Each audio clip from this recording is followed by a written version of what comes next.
All are welcome to this second day, morning session, first session. And we have in this session presentations from Richard Bloom. Then we have presentation from Jimmy Newell and Subramaniam. And also we have part of the film, The Ancient One, which is based on 1965 darshan program mostly. So this is for the morning session. And as we have discussed about the afternoon session, so time permitting, we will have some more deliberation from Ward Park. And then afternoon, we have a panel discussion. And I'm reminding this again and again so that you get ready. And what is the panel discussion? Actually, in these programs, we have been making presentations based on what is written in the books about Baba's life and work. But we have hardly discussed our personal relationship with Baba, what we have discovered, the treasure for our own self, which may be individually different for each of us. So that we are trying to have, because this series of program is coming to an end. One more season is there, in which next year we will be having presentations based on 1967 to 69. So before that, we should also discuss about what we have made discovery for our own self that sustains our relationship with Baba. So with this invitation, we are now starting the first one. And one more thing I would like to share. Yesterday, our program was to start with Jal Uncle welcoming you all. And this is our old habit. Whenever we have a program, we always put one invitation at Baba's Samadhi, one invitation in Mehrazad, and requesting Baba to be present. And somehow or the other, he makes his presence. And yesterday what happened, we were waiting for Jal Uncle, and he was not there, but suddenly I spotted out somebody exactly like Jal Uncle, as if he's sitting there, and I announced that Jal Uncle, please come forward and garland Baba and welcome the audience. And by the time I turned my face, that person has gone. So that way Baba always makes his presence, and that is very important thing for us, that these are not just academic programs where we are discussing something, but we are also realizing his presence. That is most important. So that I wanted to share. And with this now, we start the first presentation of the day, Richard Bloom.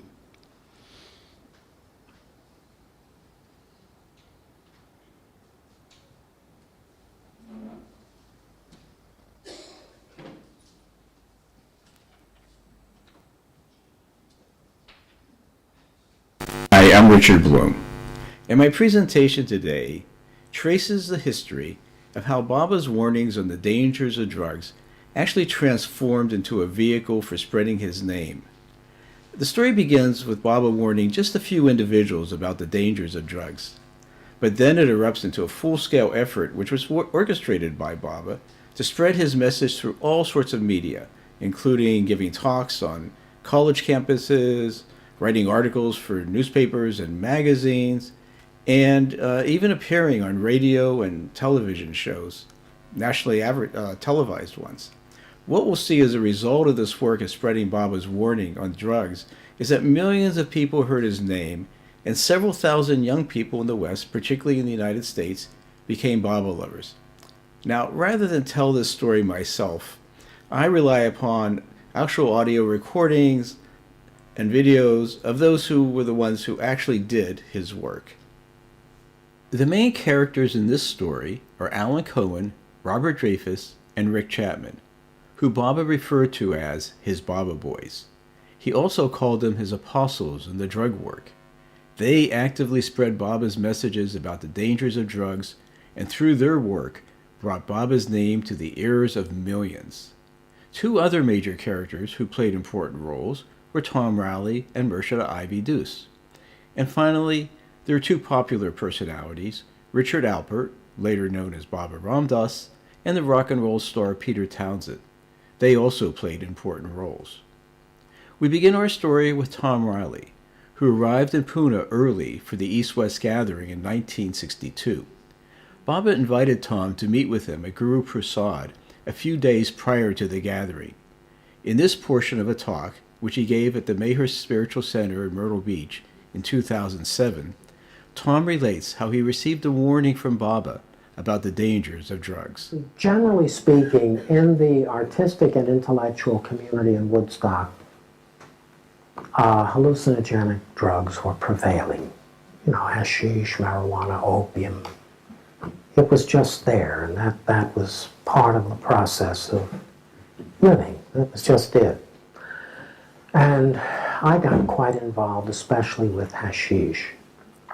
The word came that there was going to be a darshan in the East-West gathering was going to take place. Decided I'd go to New York, and I was going to get a ticket on an Italian liner going to Gibraltar. So Adele Walton, a Baba person from New York, heard about this and said, "Tom, please come for lunch."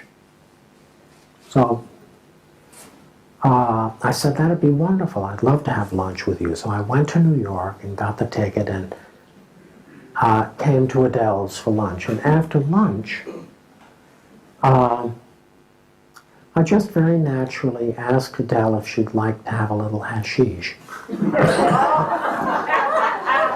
This is important, but I'm telling you. Would she care to have a little hashish? She was cool. She said, "Oh, I don't think so, Tom, not right now." And I thought, "Oh, that's right, it's the middle of the day, and she's got a lot to do." I understood. So, as soon as Tom left, all the sirens went off, and she wrote a letter to Dr. Goher, who was a close friend of hers and a Mandali of Meher Baba's, living at Mirzad. See, this was 2 weeks before the program. And I looked toward the doors, and Baba was sitting there in a rather simple chair. And I could see that lots of men were seated on oriental rugs on the floor. And I walked over to him, and as I approached him, he was absolutely beside himself with joy at seeing me. He was almost wiggling in his chair. He was so overwhelmed with the fact that I had arrived there, and he was so thrilled to see me. Baba. The first thing he said was, "You have no idea how blessed you are today. You have broken the ice for the East-West gathering." Sign. All of a sudden in the back, somebody, some hysteric in the back says, loudly, out of the silence, says, "Baba, ask him if he smokes." And Baba, it was pure theater. Baba looked at him and looked at me, and as though to say, "That's a very peculiar question. Do you smoke?" Well, I'll accommodate him. You know, he's asked me, I don't know why, but "Do you smoke?" Like this. And I thought, well, I did not smoke cigarettes. But once in a while, if there was no ash around, someone would hand me a cigarette and I'd smoke, and it was enough for me to legitimately say, occasionally. So if I didn't want to get into the drug thing, so I said occasionally. Then the hysteric in the back says, "No, Baba, ask him what he smokes."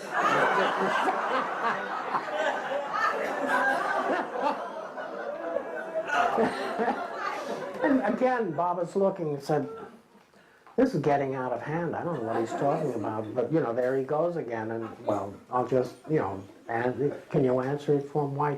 What do you smoke? And I said, "Hemp." Oh, and there was chaos. The whole place, absolute chaos like this. And Baba, talk about the response, and how obedience works with the mandali. Baba just went like this, and it was silence, just absolute silence like that. And all Baba said was, it's best if you don't smoke anymore. Smoking is very bad for you. And since that moment, I never took any kind of drug again. Even though when I got back, people I knew quite well putting bricks of hash in my pocket and so on, and saying, Tom, we know Baba's a great guru. Nobody's questioning that, but he's never tried it. So later, Baba wrote a letter and said, have nothing whatsoever to do with people who take drugs. Stay away from them, have nothing whatsoever to do with them. And then Rick Chapman came back in 1967 and visited us in Woodstock and said, Baba said, the most important work you can do at this time is to tell young people, anybody you encounter, to steer clear of drugs. They're harmful mentally, spiritually, physically. That's the most important work you can do. 2 years after Tom met with Baba at the East-West Gathering, he and Lynn Ott arranged for a Baba meeting in Woodstock, New York. A film of Baba was shown, and Baba himself requested that Darwin Shaw be the speaker. Tom and Lynn invited a group of people who were living at a large estate in Millbrook, a nearby town. They lived together in order to intensely experiment with LSD. The group included the LSD gurus Timothy Leary and Richard Alpert, who were both professors at Harvard. Alan Cohen, who was one of their students, also attended the meeting. Here's Alan telling his experience of that meeting and how it led to his coming into contact with Mayor Baba. And it led to a 2-year, relatively drama-filled period in which we experimented with these materials. It was true that a lot of the people associated with this group felt that something had been discovered. And the nearest models were spiritual models. We began to read things from the East. We had visiting yogis. We had people come in who knew the Tao Te Ching and who knew other things. And because we had, of course, discovered the American quick way to do this. And folks had invited the psychedelic community up to Woodstock to see films of a holy man. Well, I wasn't into holy men, particularly, but I didn't want to be alone much either, so I went with the group. And in fact, in Woodstock, New York, yes, the films were this Meher Baba fellow. And who was there, great New York, legendary figures, including Fred and Ella Winterfeld, including the Otts, Lynn Phillips, including the Rileys, and including the speaker who was going to accompany the film. It didn't start out too auspiciously. He was introduced as a traffic engineer from Schenectady. He wore a jacket and a tie, and his other qualification was he was some kind of official of the Episcopal Church there in Schenectady. This was not what we would regard as, quotes, hip. Well, Darwin got up to talk, and son of a gun, we're getting back to theme now. Son of a gun, something was strange about this guy. He was talking, he was really straight. He was talking about things about this man I didn't much understand, but I was looking, I said, he's high. But there was some glow or something. There was some kind of energy that was happening. Yes. That was strong enough to make us very curious. Wow. I'll come back to this thing. And in fact, even Leary went up afterwards and talked with him a little bit. And I was browsing. There's a little table with books on it. And I saw this little book and I picked it up. Now, we have been reading really voluminously in Eastern mysticism to prepare for this, for our psychedelic experiments. And this little book called Sparks, and I looked inside it, and there's little one-liners, little paragraphs. I don't know if you've seen it, it's a little baby book. Right on. Now look at this. This cat is summarizing hundreds of pages here. So in the style of the time I stole the book.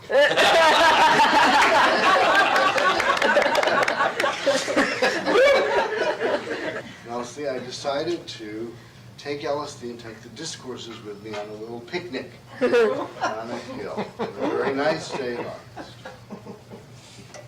I was about halfway through, and was kind of reading, and I actually did start reading. And I got to a place called, it was part of a meditation, the journey of the soul to the oversoul. All right? And I read it. And as I read it, I understood it. I understood it completely. And then when he got to talk about the planes, and he got to the sixth plane, seeing God everywhere and everything, I said, I'm there! I had the experience of seeing God everywhere, and quite convinced that I occupied the sixth plane. In fact, that conviction made me feel very guilty that there are all these Meher Baba people out there, probably I'd met them, who could get to the sixth plane in a couple of hours and don't know how to do it. And it should be very useful to let them know. Generate a letter to Kitty Davy that set out scientific and reasonable ways exactly what you should do to get to the sixth plane. Here's Alan's letter to Kitty, dated September 29th, 1964. Dramatic and as close to God realization as my consciousness, it was no longer I, of course, that is, my ego can remember. Now, I really can't judge what level the experience was at, but afterwards it sounded much the same as the soul facing the infinite, while still considering itself finite. Now, about these psychedelic, mind-changing drugs such as LSD, mescaline, and psilocybin. I don't know if you are acquainted with them, their effects, or the controversy surrounding them. I know I would never have seen Meher Baba if it were not for my work with these drugs. They allow an indefinite period of superconsciousness, expanded consciousness, ego death, and so on. Not automatically, of course, but with the right set and setting. Although the drugs are used in psychotherapeutic, educational, and downright low-level contexts, it is beginning to be clear to me that their most appropriate use is in attaining spiritual freedom, or at least helping one to see the path. I get the feeling also that the existence of these drugs, actually natural chemicals found in common plants, is not a random occurrence, and their increased impact may well be a significant step in loosening up our distorted culture at worst, and in increasing the drive towards spiritual freedom at best. In my reasonably humble opinion, though, the feasibility of this type of experience is one of the most exciting prospects in freeing oneself and man, concomitant with the path of love and service, of course. One might liken it to a technique, such as meditation, which can break through our ego's games and traps extremely efficiently.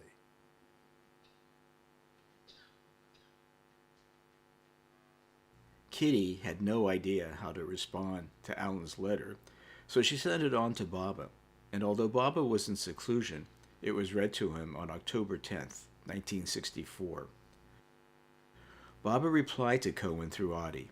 It was a beautiful letter, and here's the part of it that addresses taking drugs. All so-called spiritual experiences generated by taking mind-changing drugs are superficial and add enormously to one's addiction to the deceptions of illusion, which is but the shadow of reality. The experience of a semblance of freedom that these drugs may temporarily give to one is in actuality a milestone around the aspirant's neck in his efforts towards emancipation and from the rounds of births and deaths. But there is no drug that could promote the aspirant's progress or ever alleviate the sufferings of separation from his beloved God. Love is the only propeller and the only remedy. The aspirant should love God with all his heart until he forgets himself and recognizes his beloved God in himself and in others. When you study the book God Speaks, you will understand how very impossible it is for an aspirant to realize God without the grace of the perfect master, and therefore is of paramount importance for a genuine spiritual aspirant to surrender himself to the perfect master who himself has realized God. Some months after Alan had learned about Baba, Rick and Robert visited him at his Harvard University office and saw a photo of Baba. They were intrigued. They read some Baba books, and soon they were also convinced of who Mayor Baba was. It was now 1965, and Baba had planned a Sahavas. Robert decided he would attend, but instead of traveling with the other Westerners, he traveled overland by himself. He didn't learn that Baba had canceled the Havas until he had arrived in Pune. It's a wonderful story, and he's a wonderful storyteller. Here's a portion of a talk in which he tells of meeting Baba and receiving Baba's warnings about drugs. And I was there for a couple of minutes when a quiet, soft-spoken, gentle man came and sat down next to me and said, "Hello, my name is Erich. What brings you to this bench?" And so I told him the story of how I came to be sitting on that bench. He had some papers in his hand. He listened very quietly. He said, "You sit here." I said, "I'll be right back. I have some work I'm bringing to Baba." And so he left, and I sat there for a few minutes, and he came back with a big smile on his face. He said, "I have wonderful news for you." He said, "Baba will see you in the morning. He wants you to stay here tonight and sleep in the blue bus." So I was, of course, thrilled. And when Baba was in seclusion, of course, the Mandali were in seclusion. So a visitor coming was an event. And I was brought over to Erich's cabin, and several of the Mandali came over to see who this person was. And I remember Bauji, who was then 39, if you can believe it. Shows how much time has passed. And meeting Rano and Goher and Mani and Baidul and Francis and so many others. We're all crowded in Erich's cabin, and they're asking me how I learned of their beloved. So I told them my story. And when I mentioned Alan Cohen's name, Erich said, "Oh yes, we just got a letter from him." And he ran off and he came back with the letter and read it aloud. It was a letter that Alan had written from Millbrook when he was on LSD, saying that here he was on the 6th plane. And wasn't it wonderful? And how did LSD fit into spirituality and consciousness? A letter which he sent to Kitty Davy, who had no idea how to respond to it, and she has sent it on to Erich. So Erich looked at me and says, "You know what this LSD stuff is?" I said, "Yes."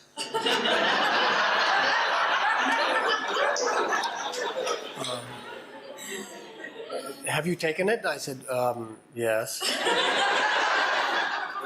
said, "But what is it like?" And I had this mental image of a large karmic snowball rolling downhill, about to engulf me. So I explained that, being very clear, this was my own subjective experience. I mentioned that about everything, pulsating with consciousness and feeling of oneness with everything and all this, and that in Boston, where I had been from, that we used to call them reality capsules. At which point, Goher in particular cracked up laughing. These people had spent their entire adult lives, 50 years or more, with Baba,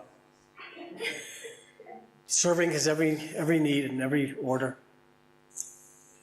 And in the West, we had discovered a pill that could give you consciousness of oneness in 20 minutes. And she kept saying, only in the West, only in the West.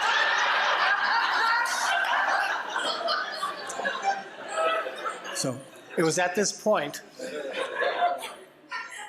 though I hadn't noticed Eric had stepped out and he stepped back in, and he looked at me very innocently, and he asked me, Baba wants to know if you'd like to see him now. As if I'd say no, I'll wait till tomorrow. So he took me around the men's side, over behind the small house where Mani's office was, and around to Baba's bedroom door. And the door was open, and he took me to the bottom of the 3 stairs, and Baba was seated on his bed with his sadra down to his waist. It was hot. There were a couple of other people in the room, though I have no memory of who they were. And I just stood there, and I was overwhelmed.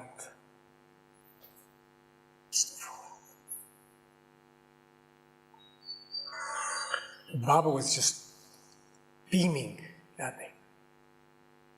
And all I could see when I looked at him was an effulgence emanating from him, a light so intense and so brilliant that it brought a physiological response of tears streaming down my cheeks in response to the brilliance of the light, with his face at the center beaming. And Eric was standing by my side, and Baba started to gesture. And Baba gestured, I am happy to see you. I remember with what little of my mind was left working, he's happy to see me. He said that I looked tired and dusty, that I should have a hot bath, read a specific section of God Speaks that afternoon before the sun set, the section on Fana and Baka. Have a good dinner, get a good night's sleep in the blue bus, and he would see me in the morning. Then Baba face grew serious, and he gestured. He said, are many young people in the West taking drugs? And I said, yes, Baba, many. And of course, it was the tip of the iceberg there. And he said, drugs are harmful mentally, physically, and spiritually, which had great impact on me. I mean, it was obvious they could be harmful physically and mentally, but it was at a crisis in world affairs and with a lot of uncertainty, and who cared? But when Baba said they were harmful spiritually, it made a great impact on me. He said the drugs were delusion within illusion. And referring to, particularly in LSD, that if God can be found in a pill, God is not worthy of being God. He said many people in India smoke charas, hash, and ganja, and they see visions and have experiences, and nothing changes. All their problems are waiting for them, unsolved. And he looked at me very sternly and gestured, if his silence could be put in capitals, underlined with exclamation points, it was no drugs.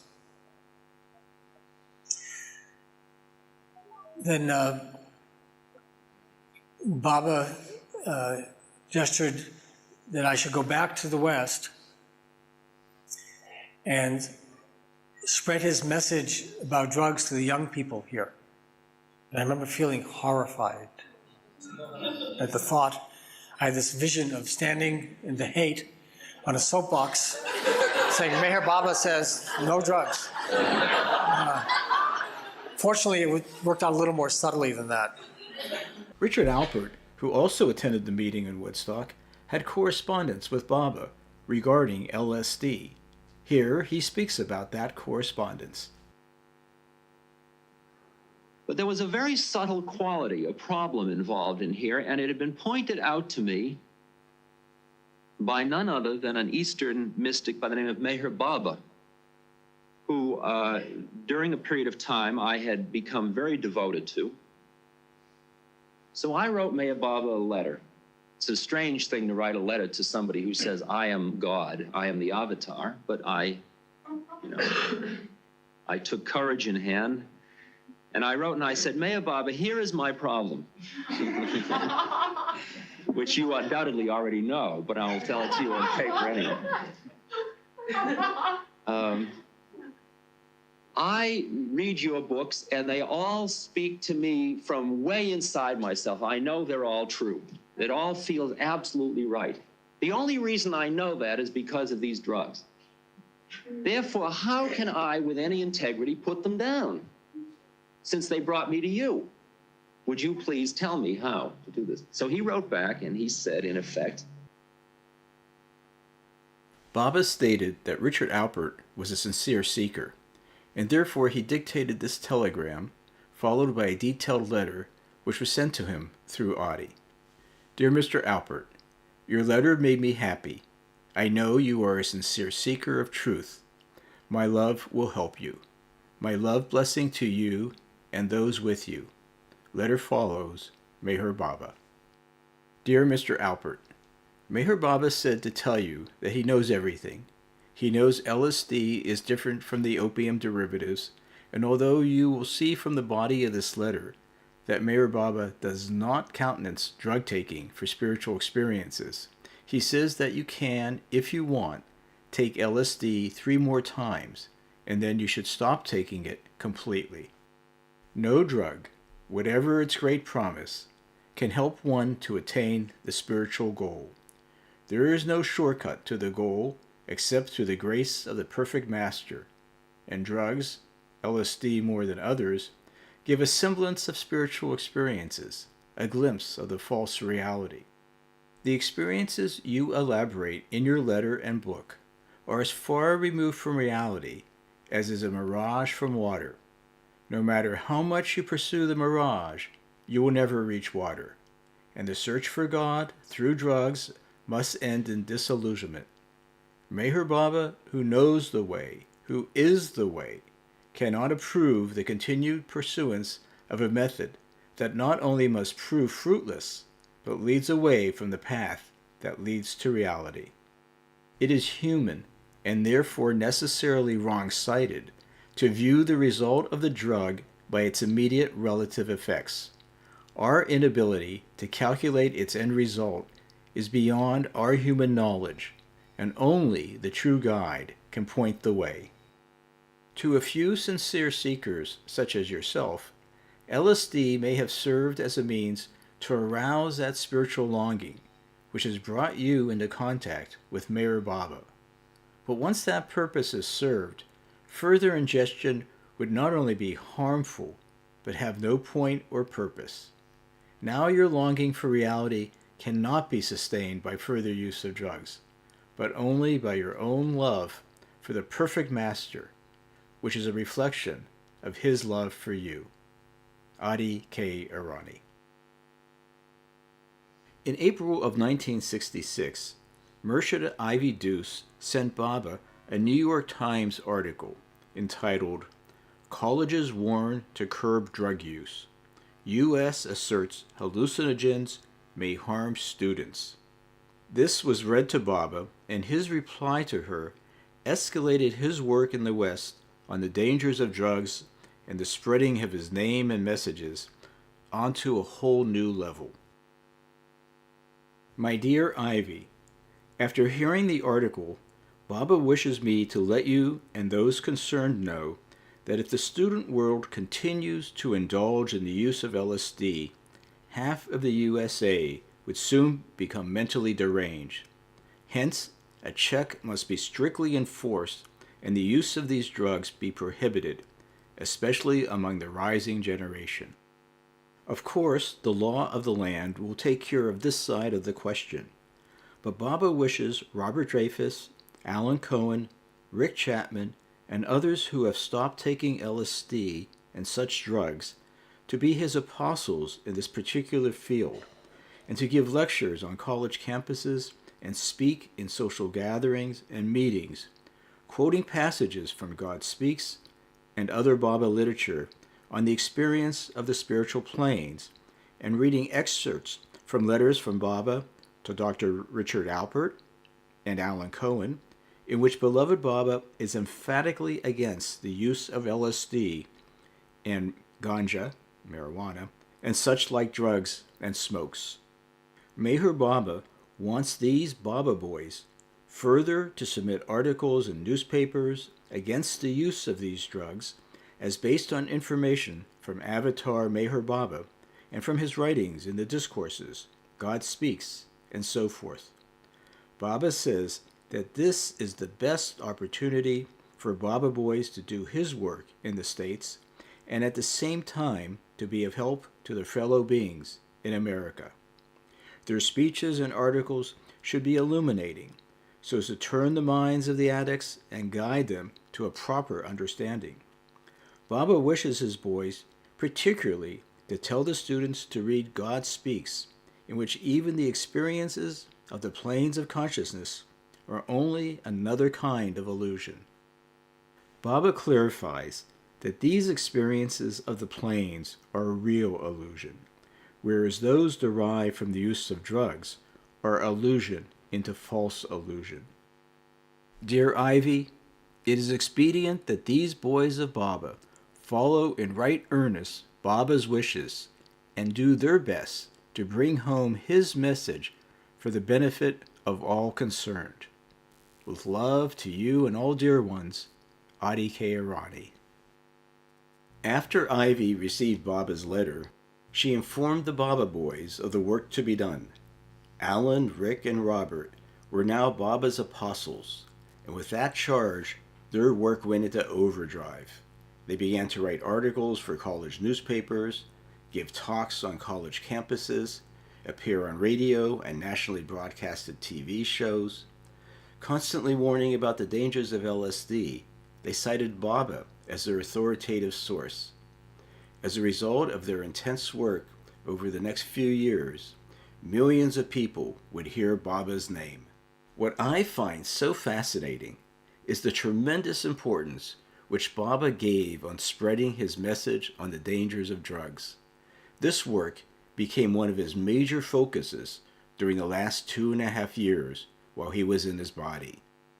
Even when he was in the deepest of seclusions, Baba remained attentive to this work, and as a result of his attention on the Baba boys' work, a whole new generation of Baba lovers came to him. The importance that Baba placed on this work is evident from the large number of letters and cables that were sent to the Baba boys. The following are just some of those letters and cables. In a letter to Mani, Alan Cohen states, "Unquestionably, Baba's tempo in the U.S. is speeding up spectacularly. Word of the Beloved has quickened the hearts of many who have been yearning for they knew not what. He seems to be reaping a harvest of ripe souls with the ancient tools of love and inspiration." In April of 1967, Baba sent a cable to Alan Cohen. Your letter to Adi, April 4th, and enclosures, being Baba work reports, were read to me. I am very happy that you and Baba boys and girls are vigorously carrying my message to the people through articles, speeches, panels, radio appearances, and film media. I am with you. On July 1st, 1967, Baba sent this cable to Alan. In this cable, and many that followed, Baba expresses how proud he is of those doing his work on drugs. I have seen LSD and the student, and have heard your July 10 letter to Adi. I am very happy at your response to my call to accelerate effort, for the time is fast approaching, and I am proud of you, Rick, Bob, and Baba boys and girls. My love blessings to you all. In May of 1967, Baba wrote to Alan, "Your cable and letter to Audie received. Spend no more time contacting Albert. Rick will soon join you in the work of spreading my message. Press on with this work, for my time is fast approaching. My love to you, Meher Baba." In a letter from Rick to Alan in May of '67, Rick wrote, "Before I left Pune, Baba sent me a message which contained immense emotional charge. Baba said, 'You, Alan, and Bob are the ones who can spread my message of truth to the Americans.'" In a telegram dated November of 1967, Erich wrote to Alan, "Your letters of 15th and 16th November and enclosures read to Baba, and Baba says he is proud of you and your love. Baba sends his love to you, Rick, and Bob. Erich." In a telegram dated April 1968 to Alan and Rick, Baba said, "In the midst of my seclusion work, I had Erich read out today your work report, including April 12th and 14th. I am very happy with the work done and want you to remember that under no circumstances can truth ever let down truth. Meher Baba." In a telegram dated September 1968, Erich wrote to Alan, "Avatar Meher Baba says he is very happy you are proclaiming his message of love in England through talks, television, radio. Baba sends his love blessing to you and says he is with you. Erich." Perhaps the greatest indication of the importance that Baba gave to the drug work is the fact that when he went into a deep seclusion in 1967, he still wanted to hear the news from his Baba boys. Regarding his seclusion, Baba said, "From July 1st till the 21st of November, I will be in much stricter seclusion. The time for my manifestation is drawing very close, and my universal work is greatly intensified proportionately. I have very serious seclusion work to do, and during that time, I should not be disturbed in the least. I will not attend to any correspondence during these 4 months, even emergencies." There is one very important point, that none of the Mandali should disturb Baba until November end with any sort of correspondence or news received through telegrams, however important the letters or telegrams might be, except important letters which are received from Ronnie, Don Stevens, Alan, Rick, Bob, and Louis Van Gasteren, and these letters are to be read to Baba only on Saturdays at 9 a.m. Baba would often talk about the work of his Baba boys to his Eastern lovers. For example, he told his Ahmednagar lovers in November of '67, "In America, many, many new lovers are coming to me, and they too are active in my cause. Highly educated youths like Alan Cohen, Rick Chapman, and Robert Dreyfus are always busy with my work there. Rick and Alan appeared on a nationally syndicated radio and television show, The Joe Pine Show, in August, and spoke about me to millions of listeners and viewers. Bill Page has done the same thing in Australia, and writes that the response has been tremendous. And here you are, you don't do anything." To another group in October of '68, Baba said, "These days, student riots are common all over colleges. Similarly, my name is causing a riot of love among students. Many workers experience that even before they knock at the door opens to my love. Workers in the West themselves arrange appearances on the radio and television and other programs to speak about me. Baba asked them, 'Have you heard of Dr. Alan Cohen? Alan is a fiery worker. He's an assistant professor of psychology at John F. Kennedy University in California. He's even traveled to England to give talks about me, although he has not met me yet.'"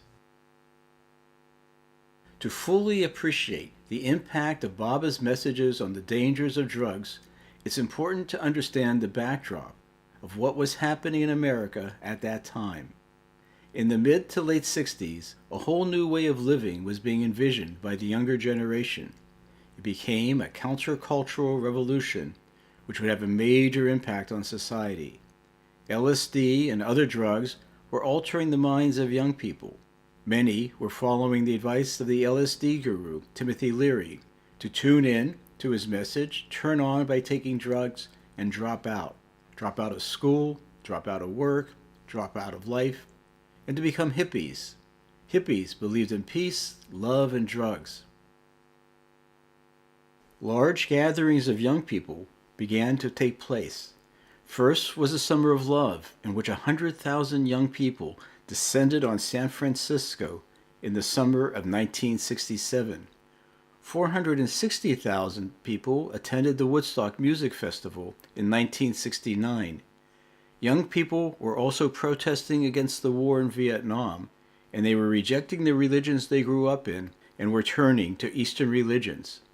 Here's Rick Chapman explaining to a group of young people at a youth Sahavas in Myrtle Beach in 1995 what the culture was like in the 60s and the drug work which Baba had ordered Rick and Alan to do. Pot was, while ancient, was a newly discovered event, and school kids were turning on, and this was a big deal, and Tim Leary experimented with LSD, and I'm telling you all this because it is an essential part of the 60s, an essential part of understanding the 60s and of understanding how Meher Baba used drugs and the phenomenon of drugs to introduce himself to the West in the 60s. As the 60s reached their midpoint, Tim Leary and Richard Alpert at Harvard University, both professors at the time, had really discovered this incredible idea to them that by using what was then a kind of illegal, but it was hardly known enough to be illegal drug called LSD, idea that these changed consciousness was so dramatic. And changed consciousness, these guys were also students of mysticism, so they were reading Tibetan and Buddhist works and turning on and seeing all kinds of, things changing shape and forms and figures sliding in and out of their consciousness, and the world melting out from underneath them and feeling as if they could live forever and they were one with everything, and the rent wouldn't be due next week.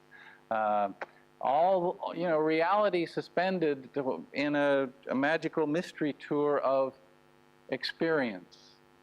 And it was really the notion that this was a breakthrough into higher consciousness, a means of realizing one's true self, one's deepest reality. And when you picked up Time magazine or Life magazine, the newspapers, when you turned on the tube, when you would go to a nightclub or a kind of a place where a stand-up comic would do something, there was a focus on drugs. And Meher Baba was the first one to speak out with any authority about the effect of drugs. Bulk of it came in the response to a letter written by Dick Alpert saying, I am convinced this is a path to one's higher self. And Baba wrote a lengthy letter explaining why it was not. And in fact, Baba's comments helped, I would say not just helped, but turned around the psychedelic revolution. For one thing, Dick Alpert dropped out of it and became Baba Ram Das. Went to India, studied under a guru, tried to meet Baba, but couldn't. He was in seclusion. And Leary became ever more nonsensical. when I came back from India, I had 3 debates with him, one in New York, one in Denver, one in California. The 60s had a heartbeat to them, had a pulse to them that cannot be overlooked. And it's all because what was going on at the time is that Meher Baba was sitting in seclusion in Marazad. And what was he doing in this universal work? He said, you will see my young ones. And Baba then explained that these drugs were not helpful in the search for truth. In fact, they were delusion within illusion and could lead to all the problems that I've described. He sent Robert back and said, spread this message and tell Rick and Alan Cohen was the 3rd member of our Musketeers in Boston that had come to Baba at about the same time, to do what you can to see that others get this message, that these drugs are harmful. So Robert came back aglow with his brief but so incredible meeting with Baba. I mean, he was someone our age who had met Baba and came back.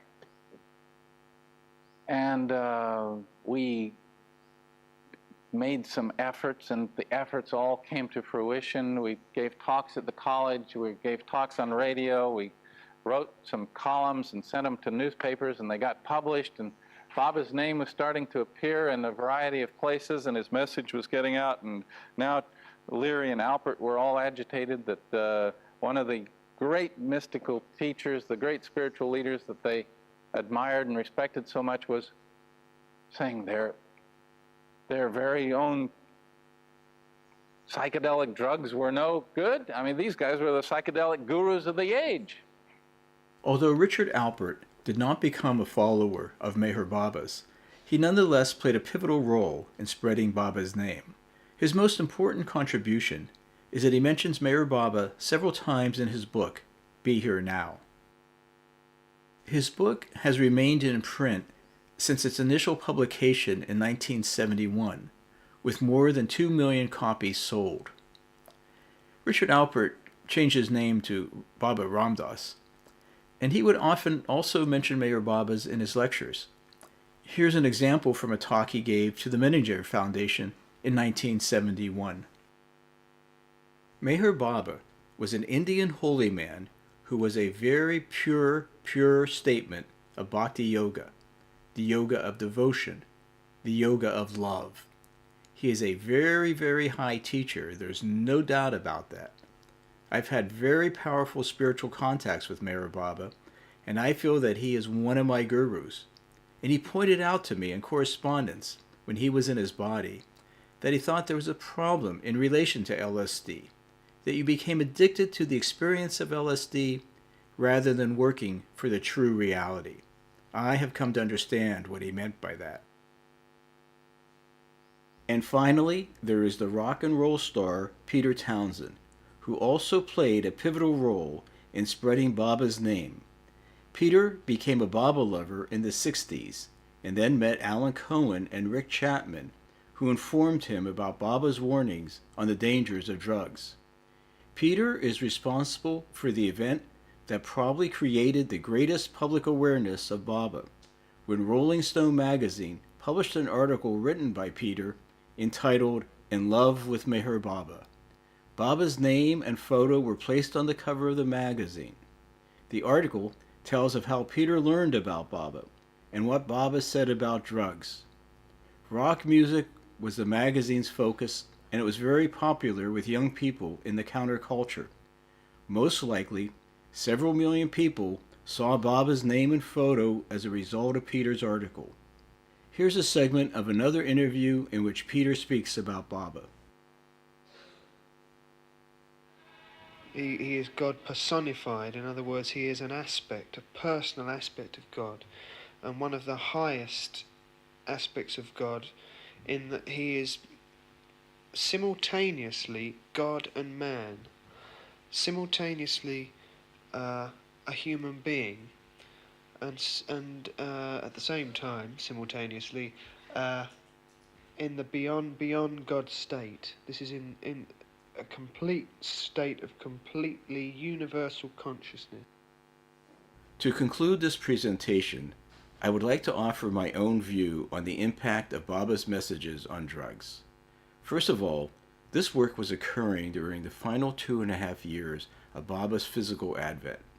That is, while he was in his body. He was in deep seclusion for a large part of this time, and often commented that it was a critical period because his manifestation was nearing. My personal belief is that Baba, through his deep inner work, was releasing tremendous spiritual energy into the world, and one of the major ways his work manifested was in the West's countercultural revolution, from which a new, younger generation was born. The hippies were a culmination of this counterculture. They had a vision for a new way of life, and I believe that Baba became the fulfillment of the hippie vision. The hippies believed in love and peace, and a life which included spiritual experience, albeit experience achieved through hallucinogenic drugs. Baba was a fulfillment of the hippie vision. He explained that indeed spiritual experiences were real, but not attainable through drugs, but attainable through devotion to a spiritual master. He even offered extensive explanations of what the experiences of the higher planes of consciousness were, as found in his discourses in God Speaks. He even urged his Baba boys to convey these explanations in their talks. Baba also stressed the importance of love, and that he was a manifestation of divine love, and that God was infinite love. And finally, Baba fulfilled the hippie vision of a new way of living through his proclamation that there will be a new humanity. Baba said that the new humanity will bring about a long period of peace, and he said that the coming civilization of the new humanity shall be ensouled not by dry intellectual doctrines, but by living spiritual experience. The new humanity will come into existence through release of love in measureless abundance, and this release of love can come through spiritual awakening brought about by the masters. Let's end with a short clip of Baba speaking about drugs. This film was made by Louis Van Gasteren in 1967, but it was not released until much later, in the 90s.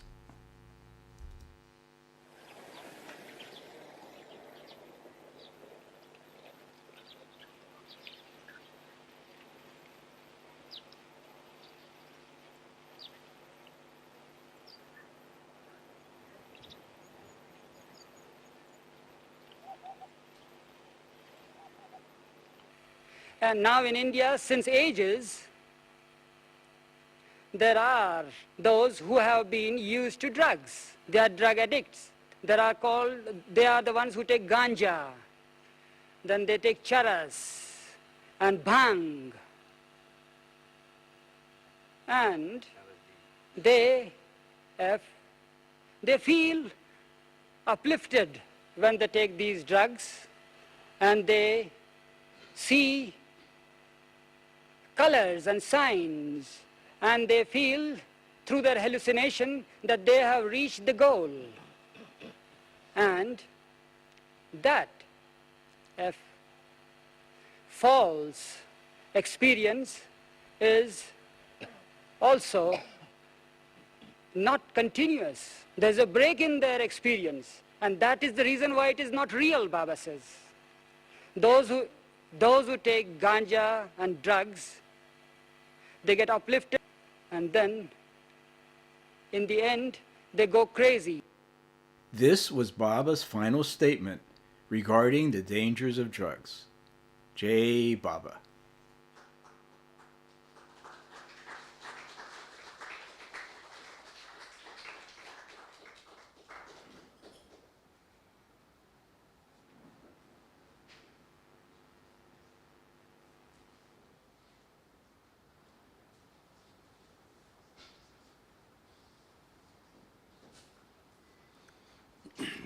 Jai Meher Baba. Richard, if you are watching this, then we are registering our gratefulness to you. It was a wonderful presentation, and thank you very much. Now we invite the next speaker of this morning, Prashant Ahir from Pune. Prashant, please come and give your presentation.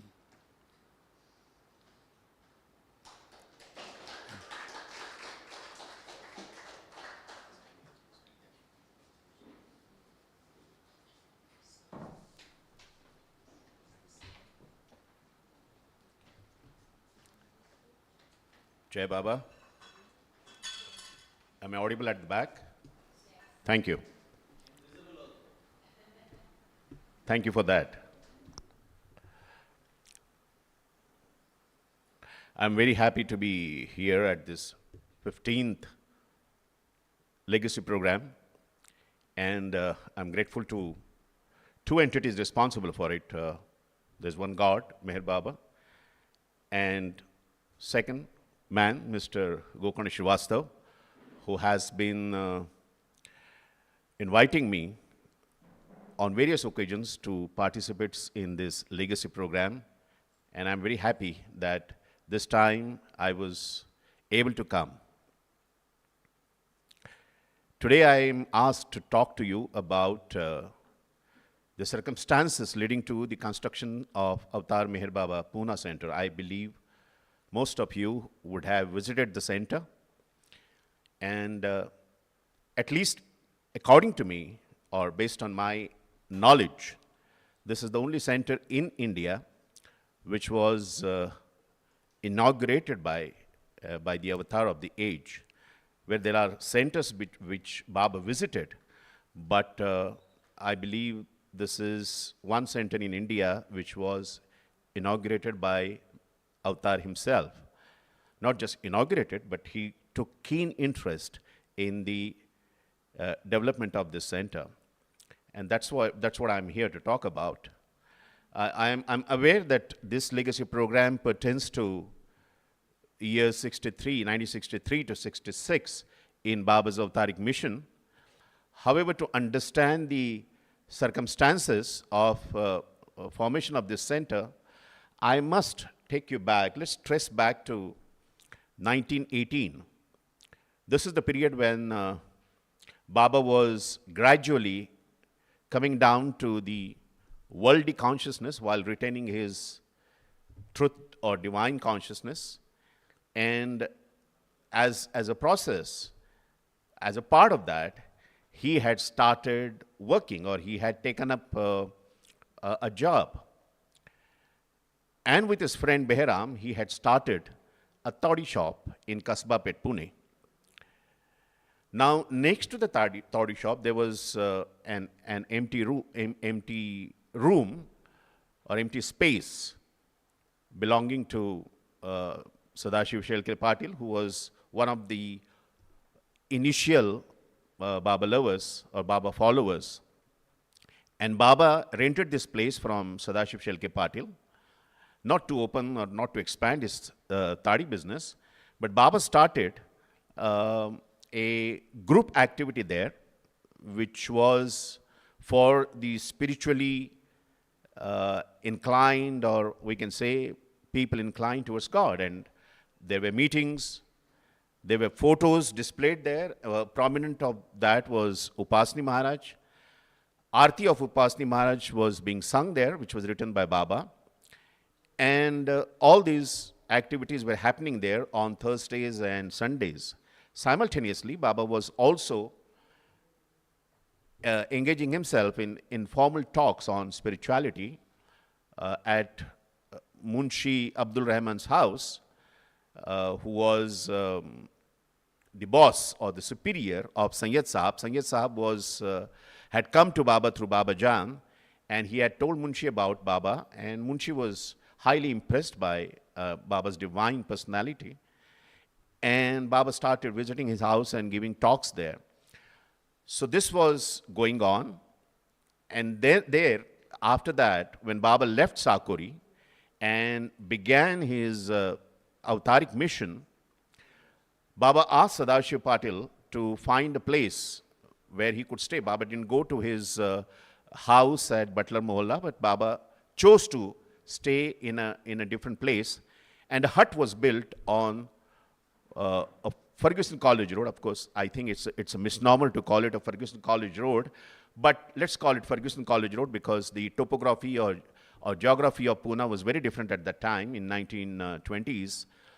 And a hut was built, and Baba lived there for 6 months. And even in that hut, Baba started conducting spiritual meetings, bhajan programs, where Baba would give talks, discourses. Baba would tell stories about various spiritual figures. Now, we believe in Pune that was the initiation of organized Baba activity in Pune, or actually in the world. And Baba sowed the seed of Avatar Meher Baba Pune Center through those activities. This is our strong belief. But thereafter, there was lull, because Baba went to Mumbai and Baba lived in Manzile Mim. And although there were many Baba lovers in Pune, there was no organized setup. Then in 1947, Mr. Ramchandra Gadikar got transferred from Solapur to Pune, and as he was known for, he started holding Baba meetings and spreading Baba's name. So Baba meetings were being held in his house at Bhavani Pet in a place called Padamji Park, and he was able to draw many people, many well-settled people belonging to his community, and who got interested in Meher Baba. So we had Bapu Sahib Shinde, we had Mr. Dhawale, we had Mr. L.R. Kamble. All these were successful businessmen and belonging to the same community, and they started coming for these meetings, which were talking about Baba and his messages. Simultaneously, there was a young man from Belgaum who got not transferred, but he took a job in Pune in the social welfare department where Mr. Gadikar was also working. And he was highly surged with this notion of doing something for Meher Baba, because he was of the firm belief that Baba was God. In fact, he also had met Baba by that time in 1948, and he started holding Baba meetings in a place where he was staying, which belonged to his grandfather, his mother's father. And Thadi family and Bandelu family got together and started holding Baba meetings. When he got transferred to, or when he got his own house, the government house residence in the hostel for the students, it was a nice house, and he was holding the meetings there. So I think it was the peak time of organized activity in the name of Meher Baba in Pune, wherein almost every day some Baba meeting was happening at one place or the other. Now comes 1954, and a person called K.K. Ramakrishnan enters the scene. Now, K.K. Ramakrishnan was an ex-army man. He was working now in military engineering services in Khadki, Pune. And for the first time, he saw Baba in 1954 on the railway platform at Pune when Baba was traveling during his fiery-free life for his Andhra tour. And something transformed Mr. K.K. Ramakrishnan at that time, and he decided that this is the man I want to dedicate my life to, and I will only work for this man. So this is the inspiration he got. And so he got involved in whatever Baba activity. There was no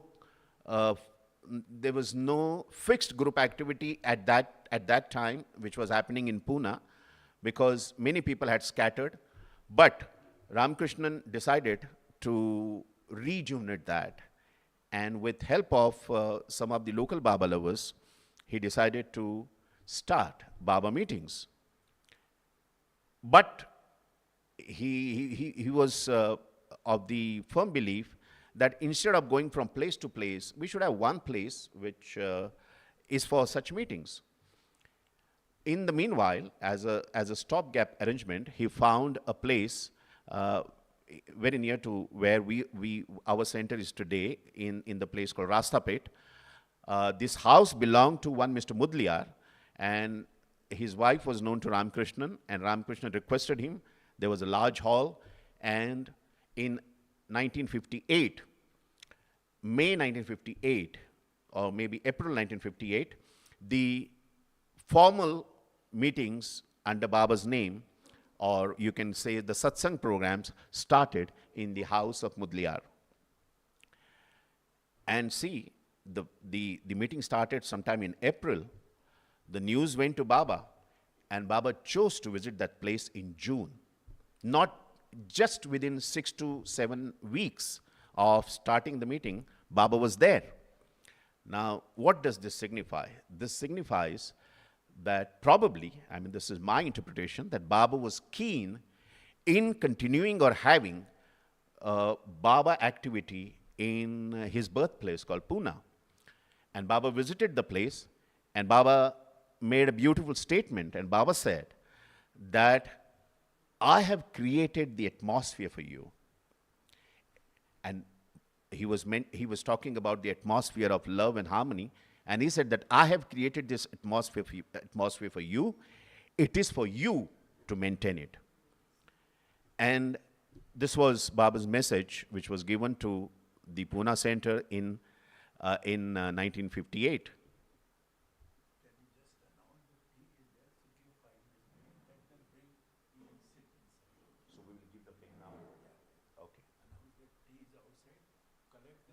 We are giving a 5-minute break for you to collect your tea from outside. You can bring the tea inside and listen to me while you sip it. Thank you. Jai Baba.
We are starting in 2 minutes, sir.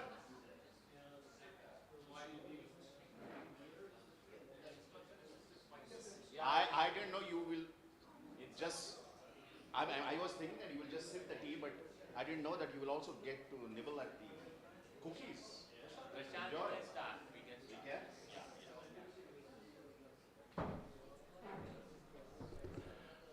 Jai Baba, let's go back to 1957, 58, when, as I said, Baba first visited the Pune Center and gave this beautiful encouragement to the Pune workers.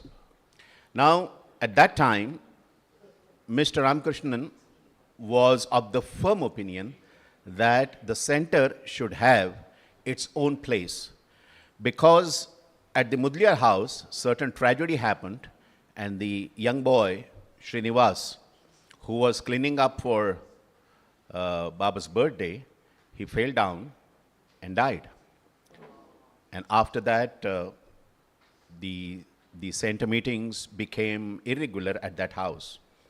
So Ramakrishnan felt that we should have our own place from where nobody would stop us, or there will be no interruptions. And this thought started playing in his mind, and he started discussing it with the local Baba lovers. Now, I don't know how many of you have heard about the psychology of Pune. Pune has a very typical psychology in India, and Pune people are known for their wisdom.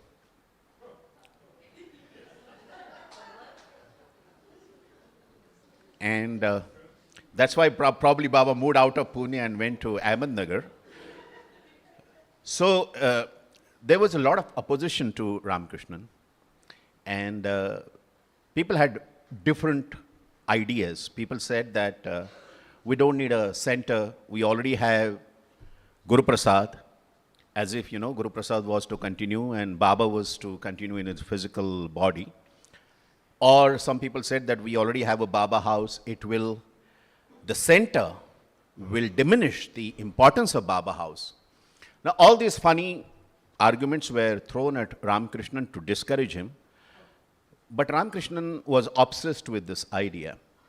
And he also got some supporters. So he could enlist some supporters like Mr. Bhavsar, who was a staunch worker. And he supported Ramakrishnan, saying that we should have a center. Now, in such circumstances, I think the obvious solution was to go to Baba himself, because Baba used to visit Pune every summer. So why not put this proposal to Baba and say what is his reaction? If he says yes, we will put our life at risk but build the center. If he says no, we will not bring up the subject again.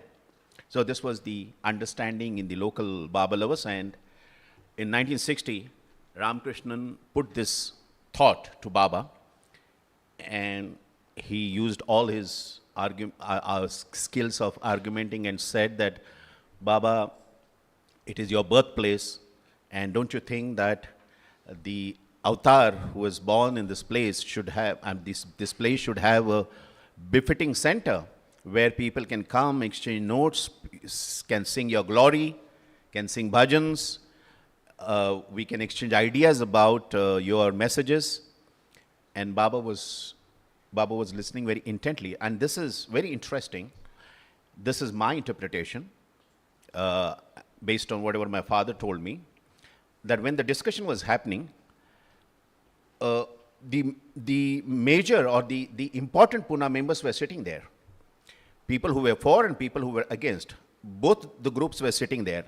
However, Baba chose to engage only with Ramakrishnan for his own reasons. In normal circumstances, Baba would have asked everyone, what's your opinion, what's your opinion? This was Baba's style. Baba was a great consensus builder and a dictator. But this time he didn't do that, and he engaged with Ramakrishnan alone. And Baba asked him a fundamental question. Baba asked him that all this is very good, where are the funds? Where is the money? Do you have any understanding of what outlay, what funds this kind of project will require? Ramakrishna was ready. He was ready for such a question, and he gave some estimated figure to Baba. And he also said that, Baba, I have saved so much money from my salary so far, and I only need so much to survive, and I send some money back at Kerala to my home, and this is my saving every month. I will put everything in this center. That pleased Baba. And Baba said, very good. If you are willing to do that, go ahead. But Baba also cautioned him, and I think that's the time Baba's famous statement happened. And Baba said that you will have to struggle, you will have to make efforts to collect money for your project, because what you are putting in obviously is inadequate, and you will have to mobilize funds. And Ramakrishna said that, Baba, we mobilize it through Baba lovers. And Baba said that my Pune lovers will give their lives for me, but will not give money. So you will have to accelerate your efforts from some other places. In those days, the foreign exchange rules were such that KKR could not have accepted any money, or the center could not have accepted any money from overseas. And so we had to depend on whatever we could collect internally within India, domestically. Baba also decided the first trustees. Baba approved the trust deed. I don't think Baba read it, but Baba said, fine, you go ahead with this trust deed. And Baba appointed the first trustees. And Baba appointed K.K. Ramakrishnan as the secretary, and Sadashiv Shalke Patil, the old-time Baba lover that I spoke about, as the chairman. And then there was Meherji, there was Mr. Bhavsar, and there was Mr. K.N. Soman, and there were such other people, Bapu Sahib Shinde. So there were such other people in the first body of trustees. Now, in 1960, the Baba gives the go-ahead, and Ramakrishnan starts his work, Ramakrishnan and like-minded people. There are some people who helped the Pune Center a lot in those days. One of them was Dr. Bharucha. And Dr. Bharucha's brother was in fact a civil contractor, and he offered his services at a reasonable price and things like that. And there was a person called Mr. Rao who was working in railways. He was a Andhraite, but he was living in Pune. And through his contacts in railway, he could offer labor at cheaper rate. So a lot of people came forward with the ideas of helping the center so that the center can be brought up. A land was finalized. Sadashiv Shalke Patil and Ramakrishnan used to travel on cycle looking for lands, and somehow this land was located in the heart of the city. This land belonged to Madhavrao Raste. Now, Raste has a long history starting from 17th century, and they were money lenders to Peshwa, and originated from, I think, Konkan area, and then they some of them shifted to Pune, and that entire place is actually called Rastapet, which is based on the name Raste. And this Raste was also, if you remember, was instrumental in influencing Maharani Shanta Devi to give Guru Prasad for Baba's work. So this is Sardar Raste. Not exactly a Baba lover, but he admired or he respected Baba a lot. And he gave his land. And now people believe that he donated his land. It's not so. Of course, he gave his land at certain lower price, but he took money. And the land was bought. It was purchased. And Ramakrishnan wanted to buy bigger land. And he mentioned this to Sadashiv Shalke Patil, who was now acting as kind of a mentor to KKR. Because what happened was, with passing of Dr. Ghani, Khak Sahib and Mr. Gadekar, the intellectual and oratory power of the Pune group had diminished. And there were people who were keen on singing bhajans and musical programs, but there was nobody who was who was taking care of the intellectual side, and that is what Ramakrishna was able to supplement. So Sadashiv Shalke Patil advised him that aapki jeb mein paisa nahi hai, you don't have money in your pocket, why go for a bigger land? Whatever you have, that is enough, let's build center within that. After some days, Kutum Shastri came. Kutum Shastri was then appointed as the chairman of Avatar Meher Baba Trust. And Kutum Shastri asked Ramakrishna, why don't you buy this land? And Ramakrishna said that we just don't have money. Kutum Shastri said that you give me 10 days and I will bring the money to you. And Kutum Shastri went to Andhra, collected money. But by that time, unfortunately, the residents there, they knew that this land was up for sale now. Sardar Raste had certain vices. He was alcoholic. He was also putting money on horses and race. So taking advantage of his alcoholic tendencies, people managed to get his signature on certain contract, and that land was sold. And by the time Kutum Shastri came back with money, that land was gone. Even today, we have, from the main road, you have to come inside about 500 meters to access the center. Otherwise, you would have accessed the center from the main road. Anyway, so Baba's wish that land was gone, and the center was designed. Earlier, the idea was only to have one hall. But again, Sadashiv Shalke Patil said that you should be thinking of future, and therefore let's have office, let's have some small pantry or kitchen, let's have good toilets, and let's build a hall. And that's how the center was built. In this, the work started in 1962. For groundbreaking, Baba had asked Joseph Hobbs, who was a Sufi, to represent Baba in that function, who came for groundbreaking. And from that point onwards, the relationship between, a unique relationship, I would say, between Sufis and Avatar Meher Baba Pune Center started. And even when the Sufis were out of favor with the trust, their relationship with Pune Center continued and became only stronger. Now, after the groundbreaking, suddenly in 1963, there was shortage of funds, no funds. And the work stopped. This matter again went to Baba, and Baba asked Jal, and this is very surprising that why Baba asked Jal, because Jal and KKR, although they respected each other, Jal was not exactly in support of the idea of the Pune Center. There were many, in fact, Jal was one of them. Baba asked Jal to go to Andhra and ask for donations. So Jal went and brought the sufficient money. Now, when the money was brought, there were a couple of receipts which were missing. Now, Ramakrishna was very stickler because he had his army discipline and he was honest to the T, and he thought that in Baba's work, we should account for every pie. So he asked Jal to give those receipts to him, and Jal, in his usual style, probably did not pay much attention. The matter flared up very badly, very badly. In fact, KKR told Jal, which he shouldn't have done, in hindsight I feel, that if you don't produce those receipts, I will have no option but to file a police complaint against you. Now this was brought to Baba, and Baba called all the parties involved together. On one side, Baba asked Jal to sit. On one side, KKR was asked to sit. And Baba, that was tea time, so tea was served to Baba. Baba took a sip, gave it to Jal.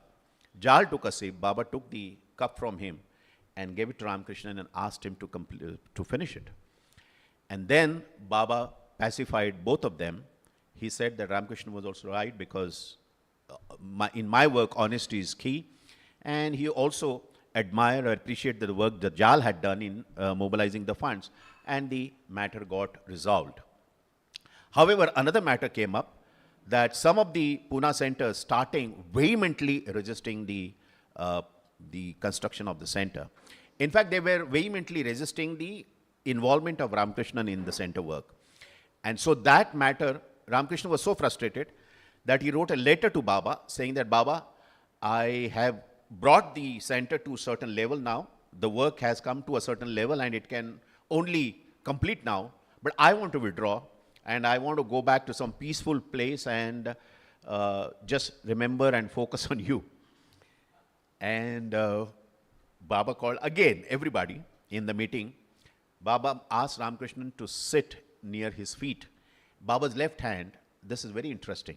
Baba's left hand was on Ramakrishnan's shoulder, and as usual, Baba's fingers were moving.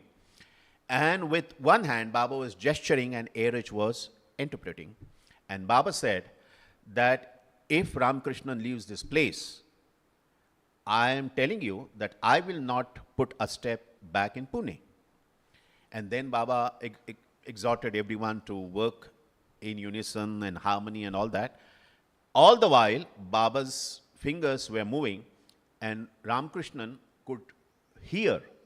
While he was listening to whatever Baba was saying, Ramakrishnan could hear the fingers telling him, I mean, a voice started going onto his head. By all this, don't get your ego fluffed up. And this is a unique experience that Ramakrishnan had. And ultimately, the Pune Center was built. Beautiful. Baba was invited for the inauguration of the Pune Center on 1st May 1964. Baba came, and Baba with Airich and Francis on the other side, you could see them walking on the flower petals. Baba came, Baba sat on the stage. Baba had said that he was in seclusion and therefore there will not be a grand function. It will be a soft inauguration kind of a thing. But for that soft inauguration, about 400, 500 people came. And Baba was very pleased, and Baba in fact gave darshan to everybody. Darshan in the sense, Baba kind of saw everybody, met everybody. And Baba also went to the office. Baba sat on a chair. There was a special room created for Baba. Baba went to that room, sat on the bed. Baba was offered tender coconut juice, which Baba drank. And then in about 2 hours' time, Baba went. But before going, Baba gave an assurance to the chairman, president, Mr. Sadashiv Shalke Patil, that after 1 year, on the first anniversary of this center, I would come and give darshan. And Ramakrishnan believes, in his speech, in fact, to Baba, he said that your physically attending the first anniversary of the center means that you have blessed all the anniversaries in the future of this center. And Baba, in fact, in that response to Ramakrishnan, Baba said that I have come for a seat in your heart and a place in your lives. Some kind of that, I mean, not exact words, but this is the message that Baba gave, that I want a place in your hearts and I want to live in your lives. So the first anniversary was celebrated, and this is how, and I'm sure 1965 somebody is covering, so probably the darshan program will be covered. So this is how the Pune Center came about. There is only one thing that I want to mention, and then I will leave. I don't want to be judgmental about anybody because we just don't understand personalities and we don't understand Baba's working. It's wrong on our part to pass judgments about some people. Yesterday I was trying to prepare and I read something on internet which put Sadashiv Shelke Patil in bad light. It is true that Sadashiv Patil reneged or went back on his promise of giving money to Baba during New Life. Even for the center, when center was in a very, very tight financial situation, Sadashiv Shelke Patil could have offered money. But he made a promise to Baba that he would sell some of his property and give money to Baba for the center. I mean, give money to the center. But apart from 5,000 that he had initially paid, he could not make any contribution thereafter. Of course, he kept on making the monthly contribution, but he did not give any sizable donation to the center when center was facing financial difficulty. Now, this is, I don't know, this is what karmic settlement between Baba and Sadashiv Shalke Patil. We are not to judge the Mandali like Sadashiv Shalke Patil who came into contact with Hajrat Babajan, with Shirdi Sai Baba, with Upasni Maharaj, and with Meher Baba, starting from 1917. So I think it was unfair. That article was unfair. Whatever might have happened, the property all belonged to Sadashiv Shelke's mother-in-law. And mother-in-law obviously would have certain, by the way, the mother-in-law's name, I'm told, my father tells me that on the memorial tower, her name has been inscripted. I couldn't check it yesterday, but this is what my father tells me. So I think everybody played his role. Even those who opposing played their role, or those who were working for it played their roles. And today we have a beautiful center at Pune. All of you are invited to visit it. Jai Baba.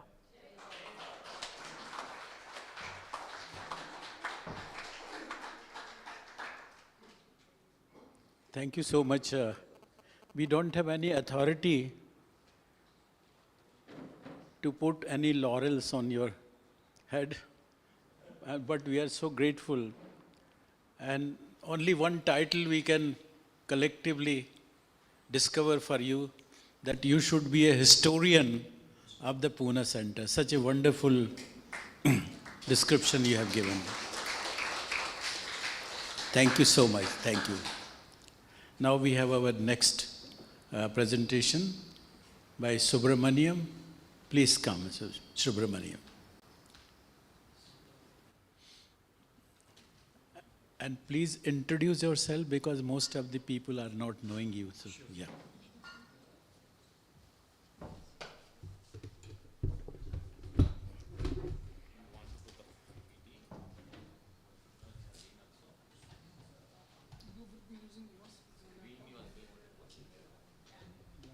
He's using. Yes, you will also be doing the slides? No.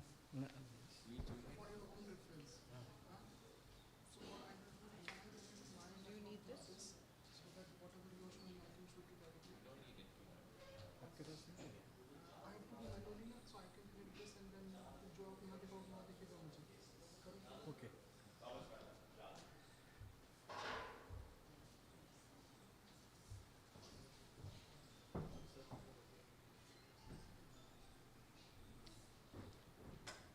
अवतार मेहर बाबा की जय।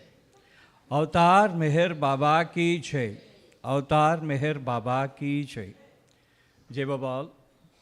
My name is Subramaniam Jason. I am from Hyderabad, and by profession I am a teacher. So from past few years, actually right from the beginning I am attending this program. From the second legacy program, every program I have attended. The first one I did not know. Now, it is with this program actually. What happened, somebody was asking me today, why are you attending the legacy program so continuously? So I said,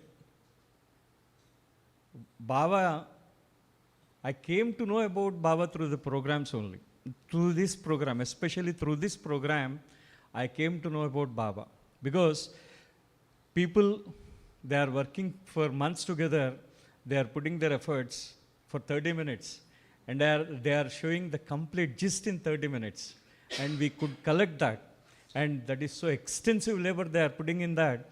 And we are very, very thankful to Sri Gokan sir, actually, for giving me the opportunity to participate in the program, sir. Jai Baba. Now, this is Avatar Meher Baba's Pune darshan, which was given right from May 1st of 1965 till May 6th of 1965. So Baba was there in Mehrazad in the month of October. Actually, it is in October 22, October 22nd of 1965. Baba was having a talk with this Mandali, especially Iruch, Kakabaria, and Mani, and others. So Baba asked Mani whether he can give, if there is any public savas is possible. Then Mani said, okay Baba, that we will do it. And he asked Iruch, what about the logistics? So Iruch also said that, Baba, as always Iruch used to say, with your grace, everything is possible. He said the same thing. And Baba said immediately, then I will give darshan in the month of May of 1965 for 15 days. Actually, this program was planned for 15 days. So, on 24th of October, Mani has intimated to the Westerners stating that Baba has agreed to give a savas in India from 1st of May till 15th of May of 1965 for the Easterners, and in the month of December for 7 days for the Westerners. And the place for the Westerners will be decided. The place is not decided at that time the place was not decided. Baba said that the savas may be either at Pune or at Ahmednagar. So, Baba called, actually just now Prashant Iyer was telling, these were all the trustees, most of them were the trustees of Pune Center. Baba called all these people from Pune on 1st of November 1964. So a meeting was held at Mehrasad to discuss the arrangements for this Savas program. So you can see 11 men, and the 12th man is Bikubai Parnarkar, who was taking the photograph. So these were the trustees: Jalbai, Madhusudan, Ramakrishnan, Kamble Subramanyam Shinde, Sadashiv Patel Bhavsar, and the seated were Meherji, Pratapahir, Baba and Soman. So these people, Baba has talked with these people, and he asked them, can you make the arrangements for this 15 days program? So they said, yes, Baba, we will do it. So they said that we will involve nearly about 200 people are there in Pune. So we will involve all the 200 people there for the Savas. Then there was Mr. Manikyal Rao, who was there in Pune at that time. He was working in railways. So he has come to Mehrasad on the next Sunday, when he came to know about the Savas.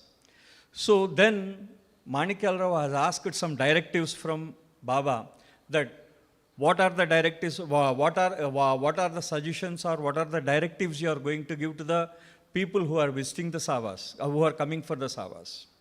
So Baba said that, okay, I will intimate you through Iruch. And on the 27th of November, Iruch has written a letter to Manikyal Rao on the instructions of Baba, and this is the letter. And in this letter, Baba has very clearly stated that he will give, this is a big letter. So the gist of the letter, it says that on the 1st May of 1965, Baba will give his darshan in the morning from 8 a.m. for 3 hours only at the Avatar Meher Baba Pune Center. Then on the subsequent 14 days, Baba will give his darshan for only 2 hours at Guru Prasad from 2 p.m. to 4 p.m. That was the original darshan time. And most importantly, in every letter which was communicated from then on, the first thing is that darshan program will be held only if Baba health permits. Baba was he was suffering a lot. And beloved Baba wants his, and another most important point is, beloved Baba wants his old lovers to make this sacrifice in their love for him for the sake of love of the new lovers who will be approaching him and seeing him for the first time. And it is expected that there will be many new lovers visiting Baba this time during the 15 days in May of 1965. It is said that 50% of the lovers who had darshan in 1965 are new people. 50%, more than 50%, 50 to more than 50% it is. So then on Baba, then there were discussions, the Mandali had some discussions.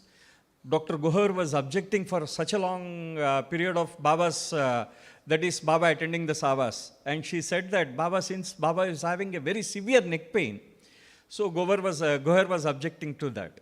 So on the findings, medical findings, so they said, then all the Mandali have decided that Baba, we will do it for 7 days. Then Baba said, no, we will do it for 6 days. So then on the 7th of March of 1965, a circular was issued from Adike Irani stating that The darshan will take place from 1st May of 1965, only for 6 days. And the 1st May, darshan will be at Pune Center, and the remaining 5 days darshan will be at Guru Prasad. And at Pune Center, so Baba has invited these 3 people, and there were 2 people from Australia, Peter and Helen Rowan. They were visiting India at that time. Baba has given permission to them to attend the Savas. So these 5 Westerners, they have attended the Savas. Oh. And you can see they are sitting in the front row. They are sitting in the front row. Ben Heyman was sitting in the front row.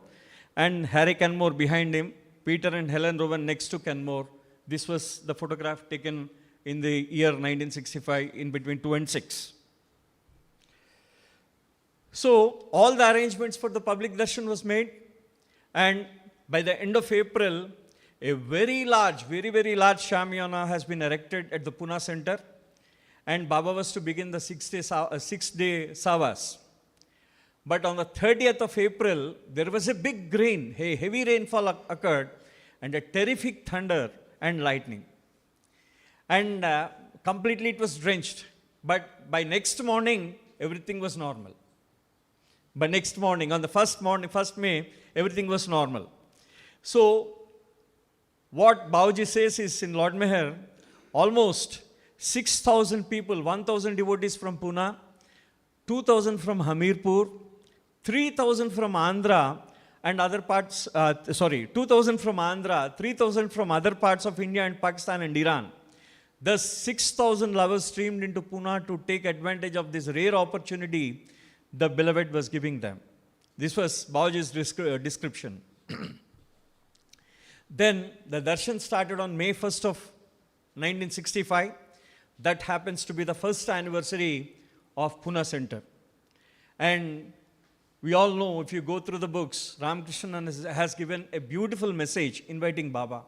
He has quoted some Sanskrit quotes, okay, and we are not going into it. And Baba arrived to the Pune Center around 8 o'clock, 7:55 in the morning hours. On behalf of Pune Center, Sadashiv Patel has garlanded Baba with a sandalwood garland. And that garland, now it is kept at the Kenmore's collection somewhere, because in US I don't know where it is being kept, but it is being kept there, if anyone has seen it. Okay, and Amar Singh Saigal, he was there on that day, and he recited the Master's Prayer in Hindi, and afterwards, K.K. Ramakrishnan, he has given the welcome address. Oh.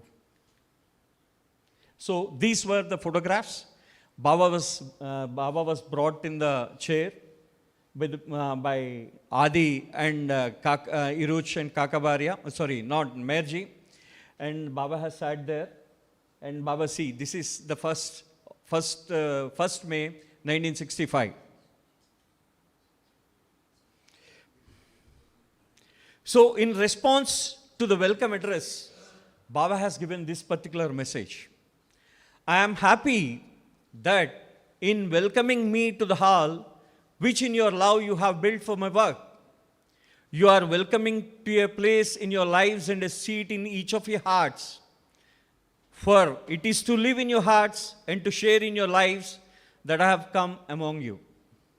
This is what Baba has said to the Pune Center, to the people on that day. And after that, Iruch has read nearly about some 8 instructions. So it is stated that because that Pune Center was constructed from the donations of Andhra people, some Andhra people, because later it was some Andhra people has contributed for the construction of Pune Center. So they wanted to be introduced to Baba. So on each and every day, few people were introduced. Few number of people were introduced to Baba. So that is the first thing they are going to give. And the second instruction is for the new lovers, to give place for the new lovers. The third is no one should ask Baba for a personal interview. The fourth one is Baba will permit every lover for his darshan during the next 5 days. And the fifth one is because of the limited space, the Pune public has not been invited for the darshan. Only Baba lovers, Pune Baba lovers were invited.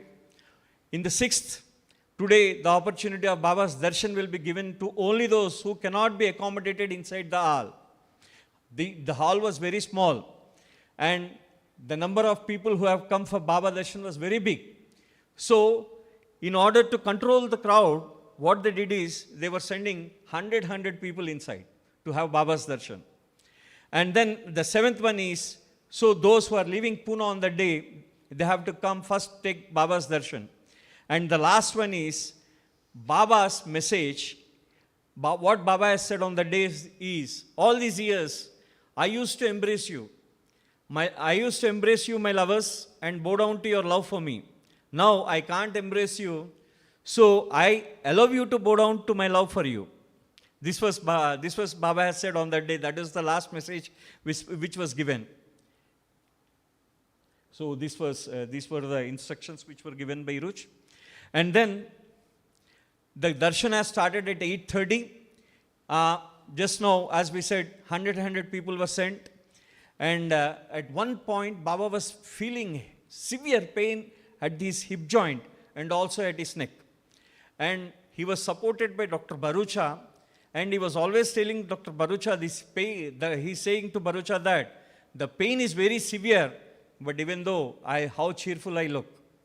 And Baba was actually in physical agony, but he appeared positively beaming. So, and also Baba called Ramakrishnan and all to introduce him the groups. And at 10:30, from 8:30 to till 10:30, Baba has given darshan. At 4,000 people has sung Harti on that day. 4,000 people have sung Baba's Harti, and then Baba left for Guru Prasad. Some Hamirpur people could not come by train to have Baba's darshan at Pune Center. So Baba again started giving darshan at Guru Prasad on that day for some Hamirpur people. And the next day, May 2nd, the darshan has started at Guru Prasad, and by 6:30 a.m., nearly about some 1,500 people were gathered at the gates of Guru Prasad. They were so impatient to see Baba, but they were asking the Mandali people, and Mandali people they were afraid to go towards them. So they asked Baba, they went to Baba and they said to Baba that, Baba, many people are coming. They are very impatient. So what shall we do? Baba then said that, okay, you leave them inside. You leave them inside. Let them sit in the seats. Nearly about a very big shamyana, nearly about 300 into 75 feet was arranged, just like the 1962 East-West gathering, and 3,000 chairs were put. And by 7:30, the entire shamyana was filled up, and there were many people were standing at that time. There were no chairs. Literally, there were no chairs. And when Baba asked them why these people are standing, he said that since there are no chairs, so that is why people are standing. So Baba said, whoever had darshan, please go back and stand so that the people who are standing, they can come and sit till my darshan is completed. In that way, Baba made some adjustments to them on that day.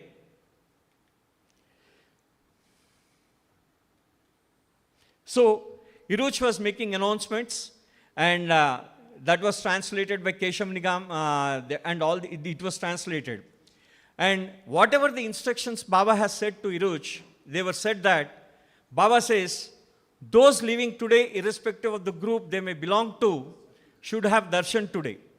After them, the rest should come in their respective groups, while the group head will introduce each one to Baba. Jal will introduce some of those lovers from Andhra who had helped financially in the completion of Avatar Meher Baba Pune Center. So, Harry Kenmore has recited the Baba's prayer. You can see the photograph while he was reciting the Baba's prayer. And Iruch repeated Baba's message. And on that day, Baba gave this message to the people. I am happy to see you all, and I am touched that many of you have come from distant parts at no small sacrifice to be in my presence for a few hours. Devotees spend their lifetime and savings and even risk life itself in pilgrimage to bow down before God in forms sanctified by tradition. And the rewards are according to tradition, but you have journeyed to bow down before God who had taken human form because of love. And your reward will be according to love. This is what Baba has given. The reason for giving this is, Hamirpur people, they have sold away their utensils. Even there are instances, which it is written in Avatar Meher, a Telugu magazine. They have pledged that earthenware pots to have this, to come to Pune to have Baba's darshan. And Baba was severe with pain on the day, and the next day, and Baba had darshan. Baba has given darshan on 2nd. On the next day, the darshan has started, and Baba has given one message to the people, stating that this time of your being with me, I do not intend giving you a lot of words to exercise your minds. I want your minds to sleep so that your hearts may awaken in my love. You have had enough words. I have had enough words. It is not through words that I give what I have to give. In the silence of your perfect surrender, my love, which is always silent, can flow to you, to be yours, always to keep and to share with those who seek me. When the word of my love breaks out its silence and speaks in your heart, telling you who I really am, you will know that that is the real word you have been always longing to hear. So, this was the message given on the next day, on the 3rd. On the 3rd, Mr. Mallikarjun Rao of Andhra, he has read Baba's prayer, and Mr. Chinta Sarvarao has read Baba's master's prayer, because at the starting of the program, the master's prayer was read, and then Baba used to give his message. So these two people, 10 minutes. Oh, yeah, thank you, sir. Now, on the May 3rd, Baba was telling Harry Kenmore, I carry the universal burden, and I suffer physically and mentally and spiritually. My physical suffering is seen by those around me. My mental suffering is intense, infinite. As for my spiritual suffering, it is ad infinitum. When I break my silence, it will be the end of suffering. This is what Baba has said to Harry Kenmore on that day. So this is on the 3rd, and on the 3rd, the darshan was specially given to Andhra people. And then, oh, sorry, I was forgetting. Okay, right. Right. On the 3rd, there were two ministers from Andhra who have come, Mr. M. Channareddy, who happens to be very close to Mrs. Indira Gandhi, and Mr. M.R. Apparao. We all know that he's a Baba lover. These two, one is finance minister, one is exercise minister. These two have come. And they brought a message from the chief minister of Andhra Pradesh. And Baba sent, when the chief minister of Andhra Pradesh requested a message, that is blessing from Baba, Baba sent his blessings along with this message. He sent that, face life boldly and honestly, I am with you. This is the message he has sent. And then this gentleman is M. Seshidhar Reddy. He happens to be the NMDC first vice chairman who had Baba's darshan in 1965. He was there in that photograph. He was there. It is a small boy. Actually, I could not mark him. Yeah. And these two are the ministers who have come on that day. That is, to take Baba's darshan. And on the 4th, Baba was Baba has told Amirpur people were very impatient because Baba was not giving darshan to them. And Baba told them that the love of Hamirpur lovers feel that because Hamirpur lovers are poor, they are neglected. But whether the lovers are poor or rich, I am the slave of my lovers. All Hamirpur lovers should be patient, as I will give darshan to them tomorrow morning from 8 to 11 o'clock. Now let us start the darshan program, and there is no need of introducing anyone, as I know everyone. From that day on, from 4th of May on, there was no master's prayer was read, and continuously Baba started giving darshan from that day on. So this is on the 4th of May, and we all know Mr. Somashekar, who was at the Samadhi, who is doing duty at the Samadhi. His father, Mr. A.S. Jagannath, he actually tripped off and he fell and he injured his femur. And he was taken to the hospital. And he was very much worried that he cannot take Baba's darshan for the next 2 days. So that happened on the day. And some people from Iran who were brought by Aloba, they traveled from Iran to Mehrabad, that is to Pune, for 11 days. So they traveled by a train, they crossed 3 countries, and they have faced many obstacles. They have come here, and finally they had Baba's darshan. They had some beautiful experiences also. Due to time constraint, we can't go into all those experiences. But on the evening, Baba has given darshan to the people of Delhi, Jabalpur, Bilaspur, Raipur, Sholapur, Gotegaon, and other far places who did not avail the chance of having the Baba's darshan earlier. So they were given the chance again in the evening of the 4th.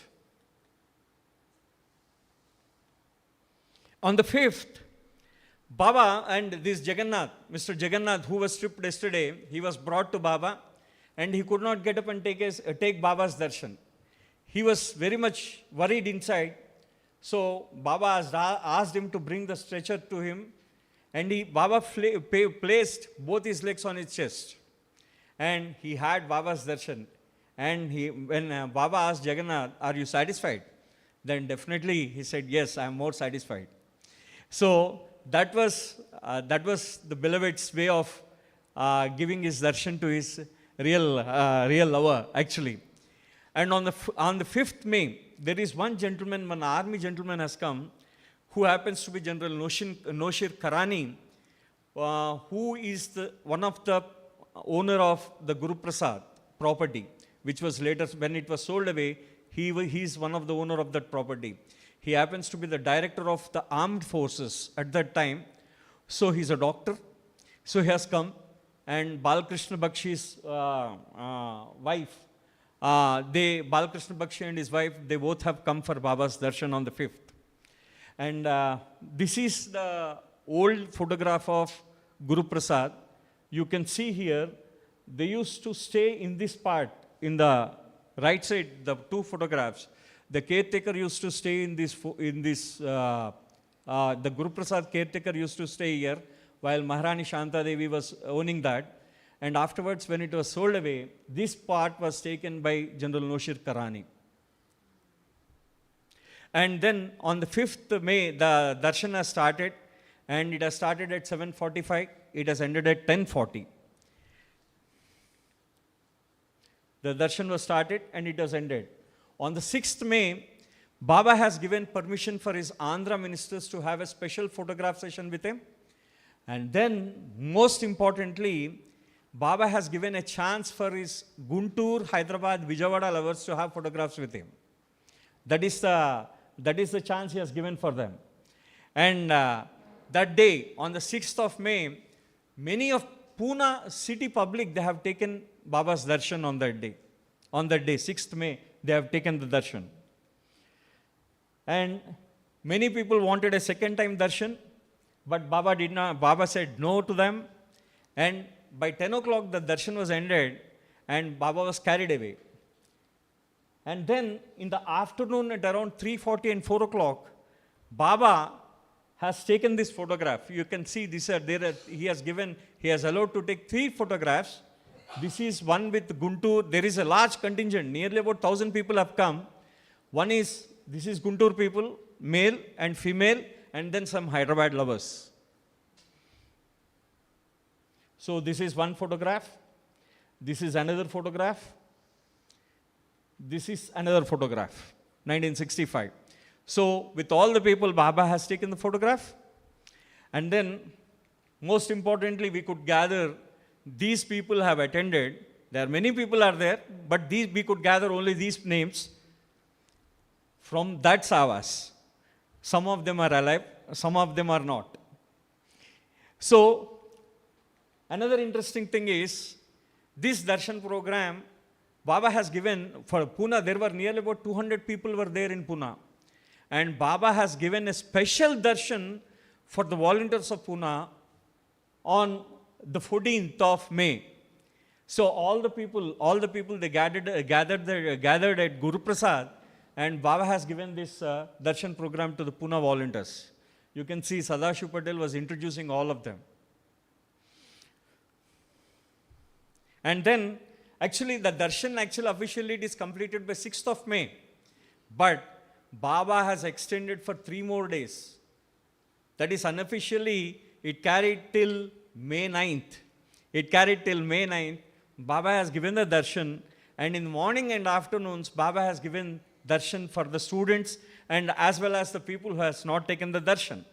And Baba was in such a pain, and Iruch wrote to Ram Ginde, he was writing, see, it was marked in the red letters.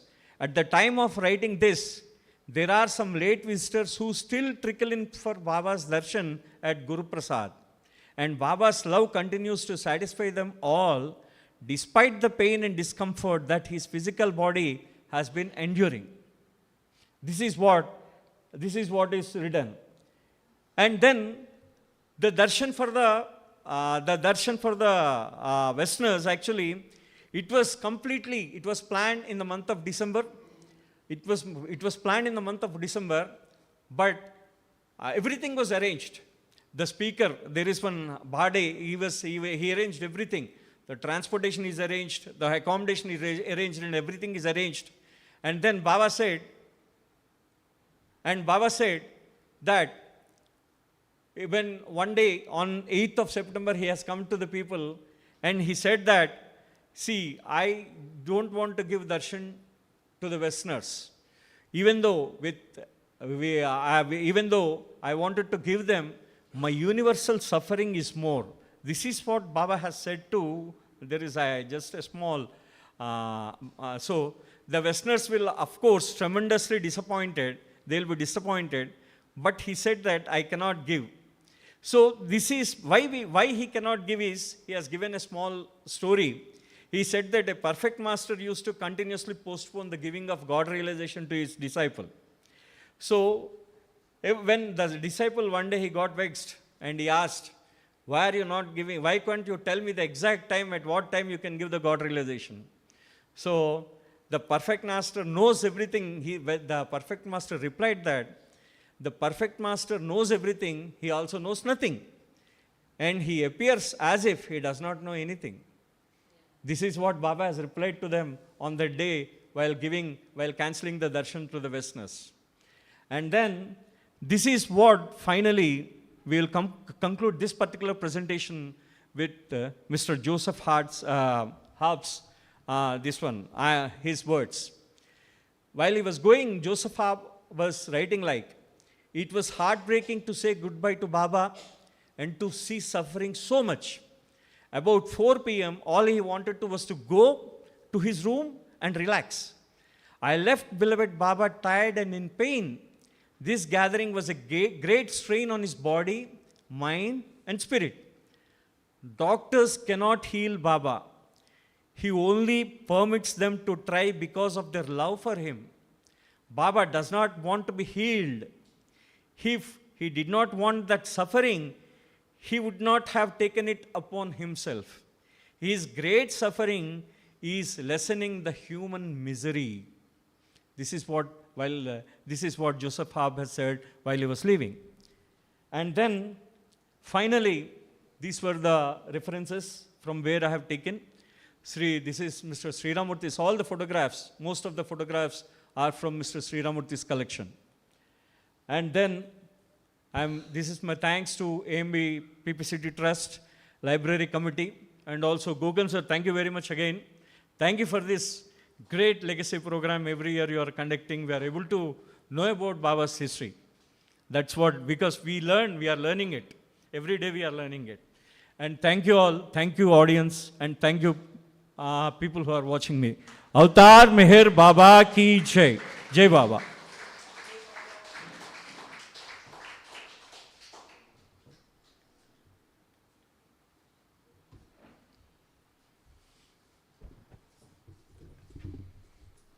Thank you so much for this wonderful presentation.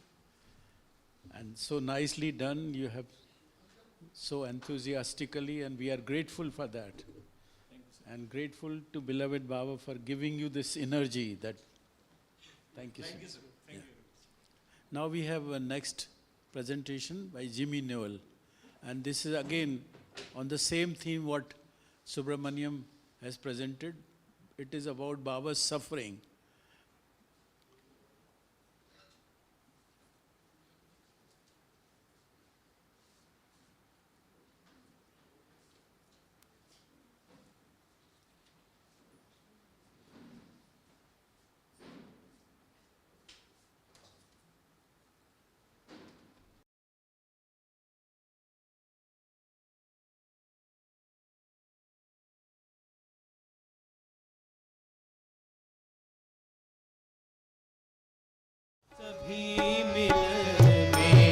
Meher Baba's Suffering, 1963 to 1966.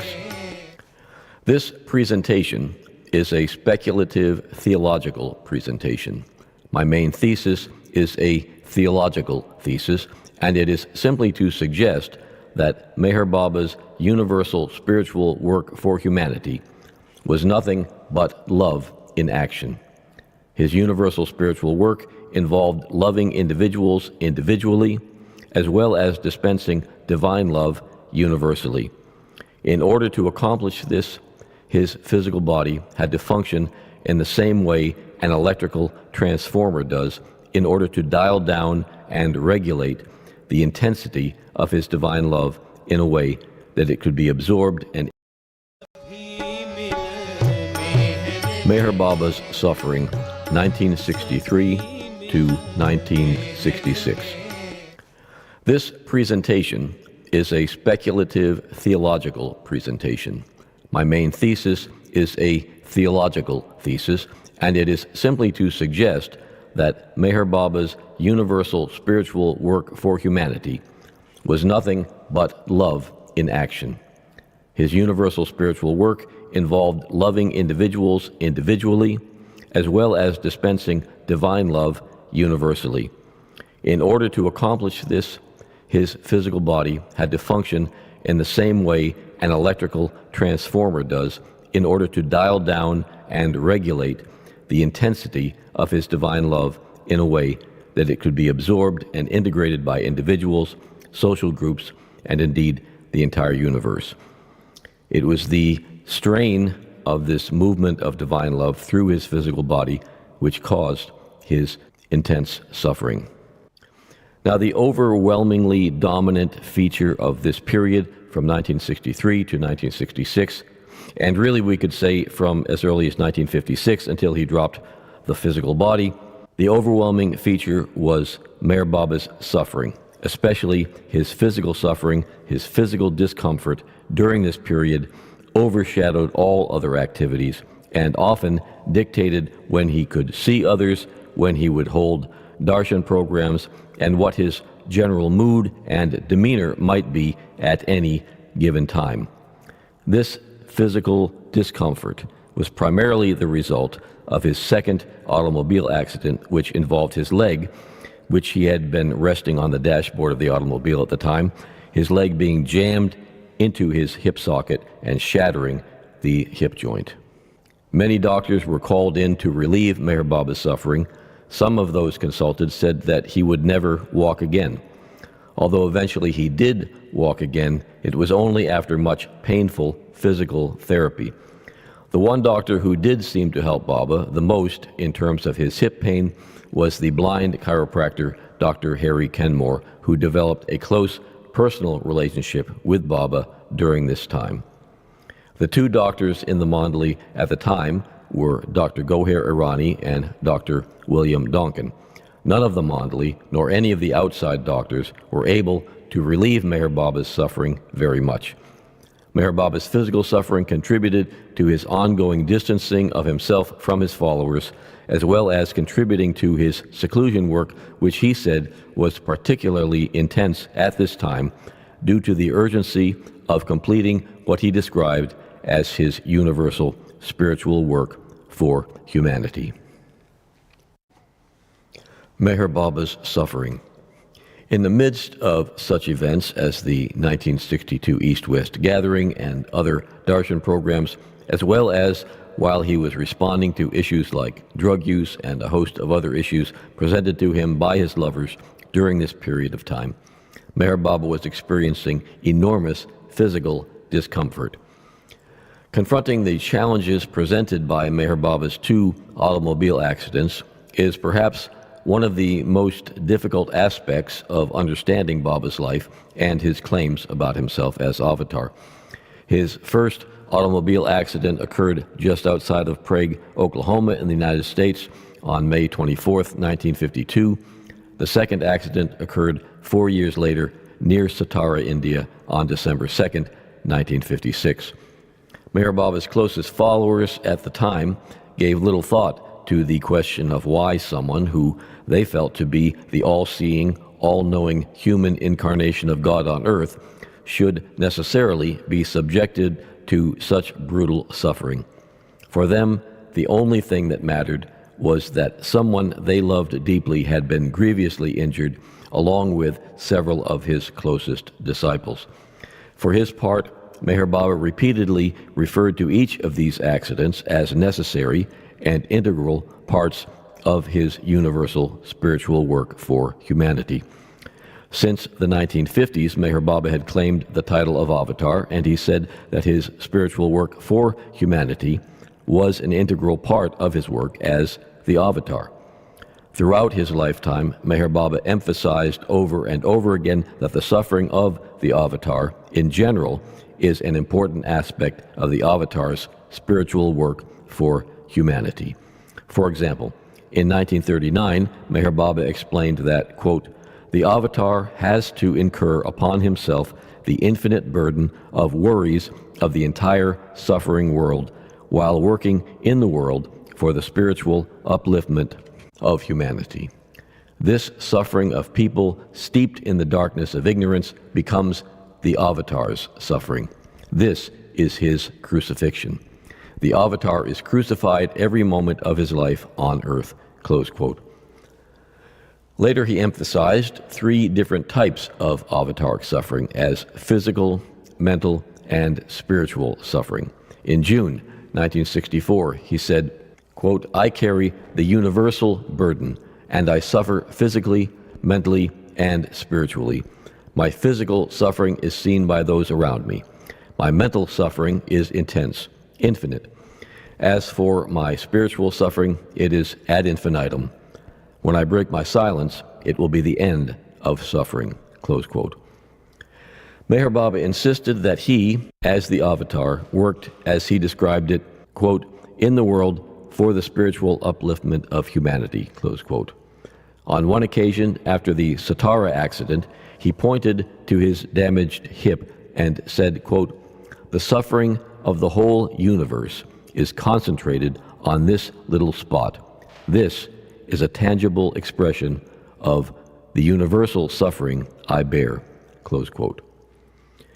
He then followed this statement by saying, quote, "I am happy. It is as I wanted it," close quote.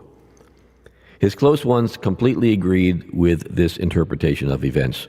Immediately following the Satara accident, while Meher Baba was still covered with his own blood, one of his disciples who was involved in the accident, Vishnu Diarukakar, remarked that Baba looked radiant, like a warrior who had just achieved a great victory.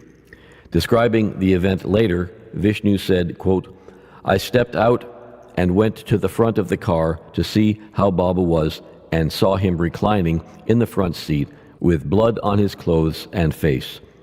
Never in my life have I seen such utter radiance and luster as was on Baba's face then. He was like a king, a victorious king who had won a great battle," close quote. Although those who are devoted to Meher Baba may accept the theological narrative interpretation of these accidents as a part of Meher Baba's work, for those outside of the immediate orbit of Meher Baba's influence, the Satara accident was not seen as a great victory at all. It was seen rather as a great humiliation. The Satara accident seemed to many to be proof that Meher Baba was not a great spiritual master, let alone the Avatar, but simply an ordinary man making an extraordinary claim about himself, an ordinary man who had now become seriously injured in yet another automobile accident. According to Meher Baba, however, this was the expected response. Baba had repeatedly spoken about the necessary humiliation of the Avatar, which we can see as an aspect of his suffering. In fact, several months prior to the December 2nd, 1956 accident, Baba sent out a circular describing his expected humiliation. In Life Circular number 29, he said, quote, "As declared in the past, I am free from promises and am not bound by time and space. Though all happenings are in the realm of illusion, a great so-called tragedy is facing me and my lovers. My long-expected humiliation is near at hand. This may happen tomorrow or any day of this year, or it may happen next year. The love, courage, and faith of my lovers will be put to the severe test, not by me, but by divine law. Those who hold fast to me at the zenith of this crisis will transcend illusion and abide in reality. I want my lovers to rest assured that my humiliation and tragedy, though necessary, are but passing phases, which are bound to have a glorious end, as is destined. My love to all." Close quote. Later, 7 months after the accident, in May of 1957, Meher Baba said, quote, "Only the Avatar, whenever he lives amidst mankind, has to undergo humiliation. I have been made to take this human form by the 5 perfect masters of this age, to bear the cross and to undergo humiliation." Close quote. However one may interpret the automobile accidents and the resulting injuries, all of the historical records and the oral accounts from Meher Baba's Mandali emphasize that Meher Baba's physical condition was quite poor and that his physical suffering was quite real. In addition to his injuries, a variety of sometimes unexplainable maladies pestered him throughout the period from 1963 to 1966, and for the remaining years of his life. As Meher Baba himself said in March 1963, quote, "Although I have infinite knowledge, infinite power, and infinite bliss at my disposal as the God-man, I do not use my infinite power and bliss for my avataric work. Otherwise, how could I experience the helplessness of the whole world? I suffer infinitely for humanity to relieve them of suffering, for it is for their sake that I specially come as Avatar. I suffer tremendously physically. This is why my body was completely shattered in 2 automobile accidents. My mental suffering, too, is infinite, as I suffer for all the hypocrisy in the world, for all hypocritical saints. Lastly, I suffer infinitely spiritually, because even though I myself am completely free, I experience myself as bound in all men in ignorance." Close quote. Another aspect of Meher Baba's suffering during this period that I would like to focus on is Meher Baba's incremental withdrawal from the very close personal connections that he had with so many of his followers. Beginning as early as 1954, after he had released what he called his final declaration and then his clarification, he had already begun to distance himself from his lovers and apparently even to be preparing them for his eventual dropping of the body. In response to the alarm of some of his followers following his final declaration and clarification, Meher Baba sent out this statement, quote, "There is no reason at all for any of you to worry. Baba was, Baba is, and Baba will also be eternally existent. Severance of external relations does not mean the termination of internal links. It was only for establishing the internal connection, external contacts had been maintained till now. The time has now come for being bound in the chain of internal connections. Hence, external contact is no longer necessary. It is possible to establish the internal link by obeying Baba's orders. I give you all my blessings for strengthening these internal links. I am always with you, and I am not away from you.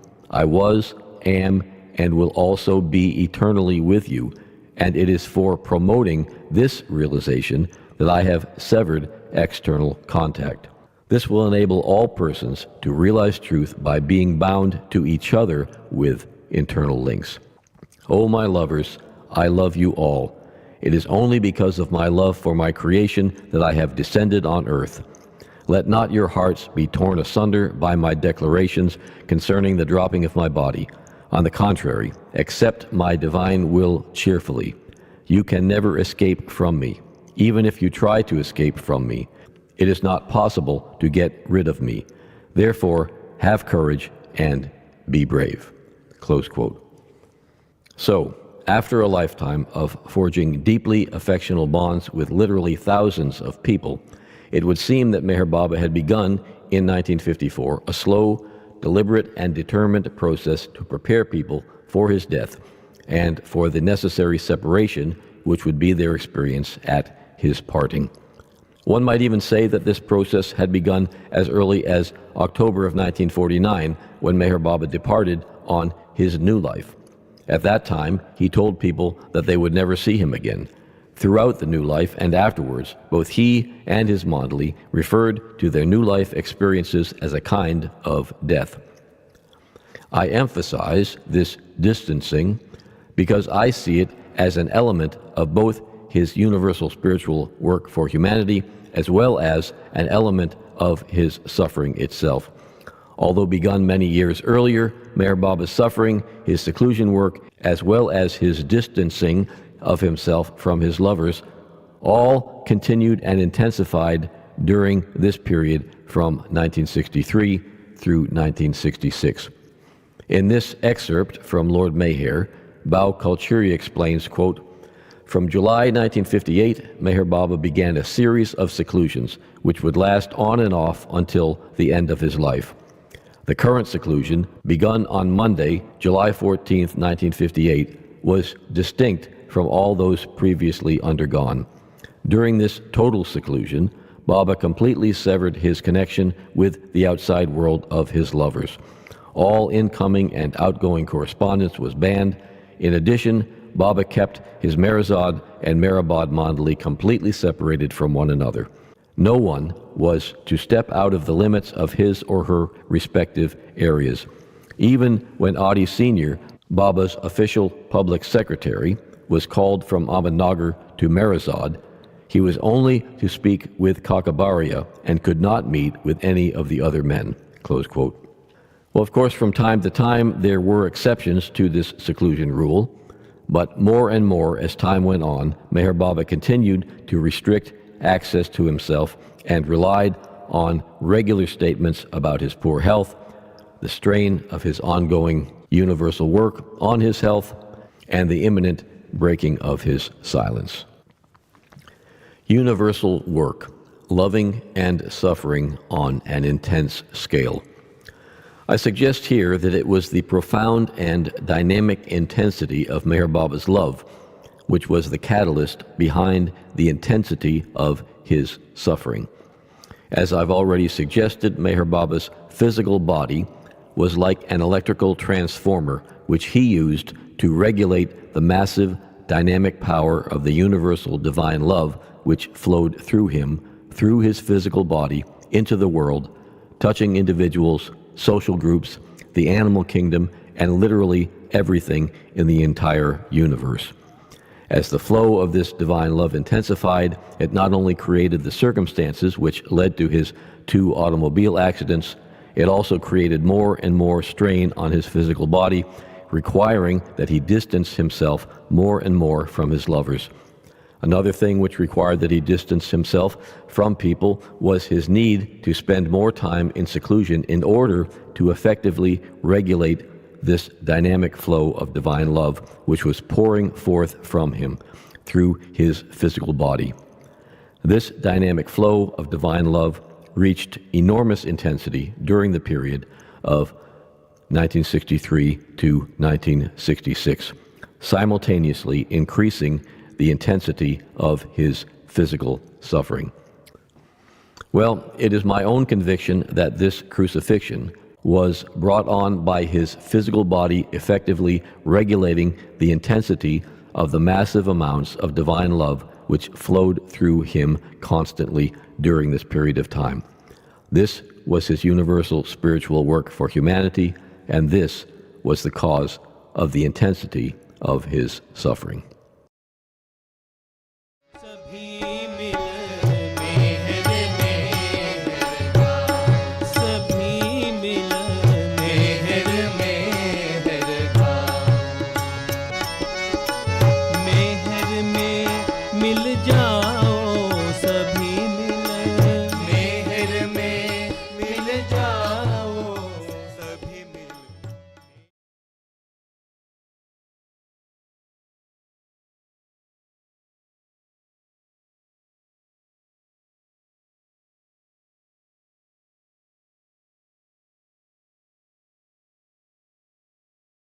Him online. Now, as per our announcement, we had one film show that is the ancient one, but the time is very short, so we would not go for that. But since we have 10-15 minutes time, and the audience must have been affected by these presentations, so I'm inviting any one of you or 2 or 3 persons in these 10 minutes if you have some reflections on this particular program. So please don't hesitate, feel free, come here and share your perception about this program. So first of all, I'll invite Var Parks, then D.B. Balkrishna would be there, and our Prashant Ahir. So these are the 3 persons. Please come over here and share your perception in 5 minutes each. Balkrishna, Prashant, and Ward Parks.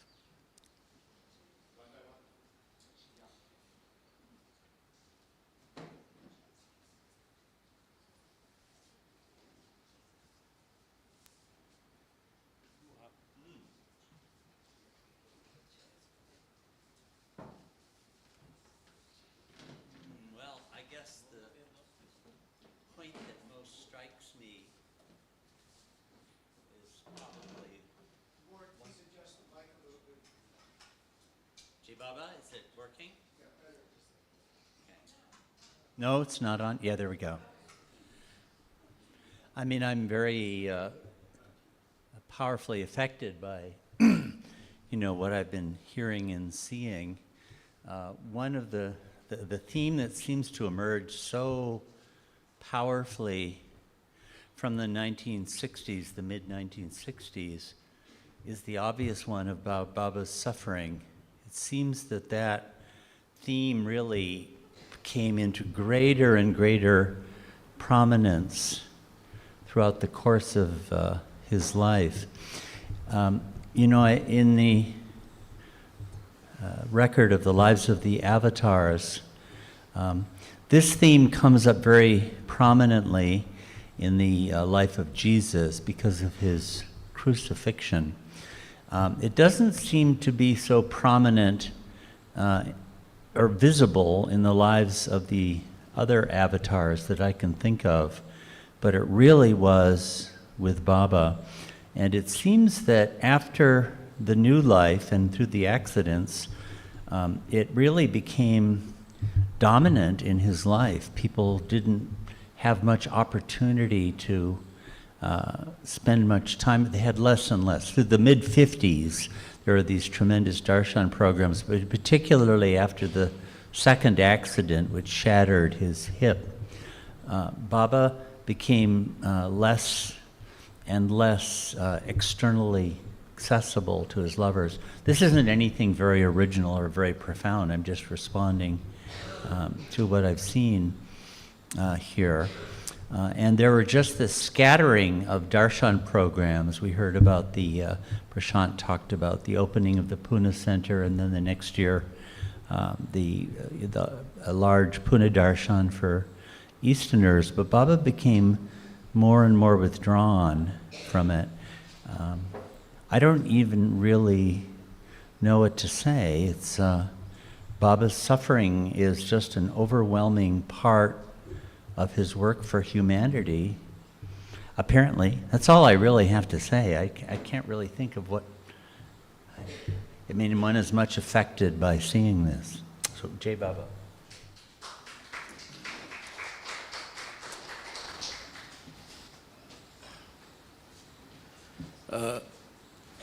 There's one suggestion from the audience that this is a rare opportunity, and it is a request from somebody that all of us should gather here and there should be a group photograph, because this will become something archival later on. Today it may not be important, but someday it would be important, like this 65 Darshan program.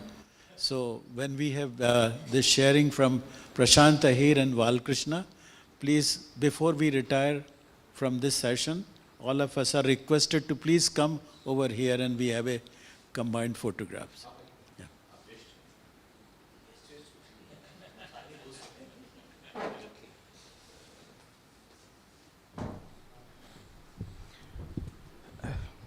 Avatar Meher Baba ki jai. On one particular occasion, Baba said to one of his lovers, "What kind of a lover are you if you do not know about your beloved?" While we all fall in love, so we try to know everything about our beloved. Since he is the divine beloved and there is so much to know about him, it's not possible to know about him in such a short time. So this legacy program, which has begun 14 years back and this is the 15th one, gives an opportunity to all those who have participated and who are attending or who have attended to at least to know about the beloved in whatever little way, in bits and parts and in installments. It is not possible for us to know about Baba in so much of depth and in the kind of spiritual depth of what he has lived. It is just not possible. However, the meditation that which we have done by all those participants, by trying to study about his life, by building our own perspective on it, it will only make us come closer to him. I think that is one of the most important aspects. While the events that were taking place during Baba's time, people would not have thought that what is going to happen in future. Today, people do research in dohas of Kabir.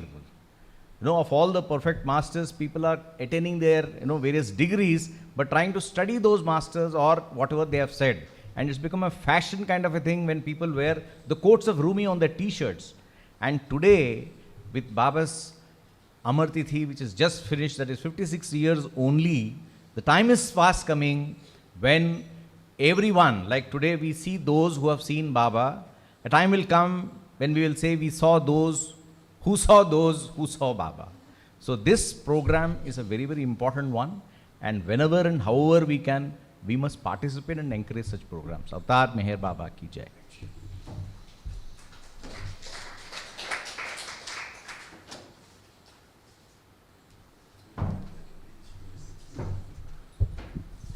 Jai Baba. I must confess that I was unable to watch the online program yesterday. Of course, I will see the recorded version later. So I do not know what transpired yesterday. However, whatever I have seen today and the entire concept of legacy program, I think there is one thing which emerges very clearly, that Baba's life is a huge thing to study. In fact, many people who have been with Baba or who have been in his company tell me that there was never a dull moment with Baba, which basically means that Baba was never idle. He was always doing something, and he spent about 74 years on this earth, so many minutes and so many seconds. So you can imagine how much he has done.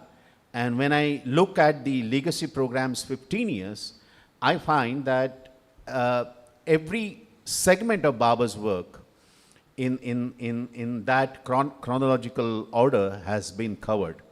So Baba's initial work, where he gathered all his mandali together, how he incited them, how he excited them. I mean, you can imagine how the initial mandali would have got attracted to Baba.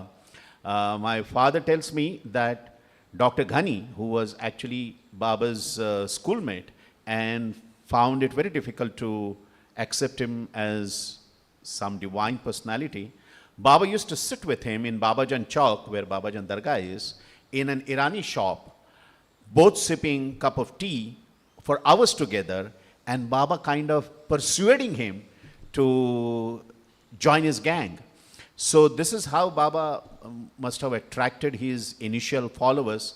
So that was his one part of his segment. Then, of course, the Mehrabad phase, thereafter the Mast work, then the work that Baba did with the woman mandali when he took out the blue bus tours, Baba's accidents, Baba's suffering.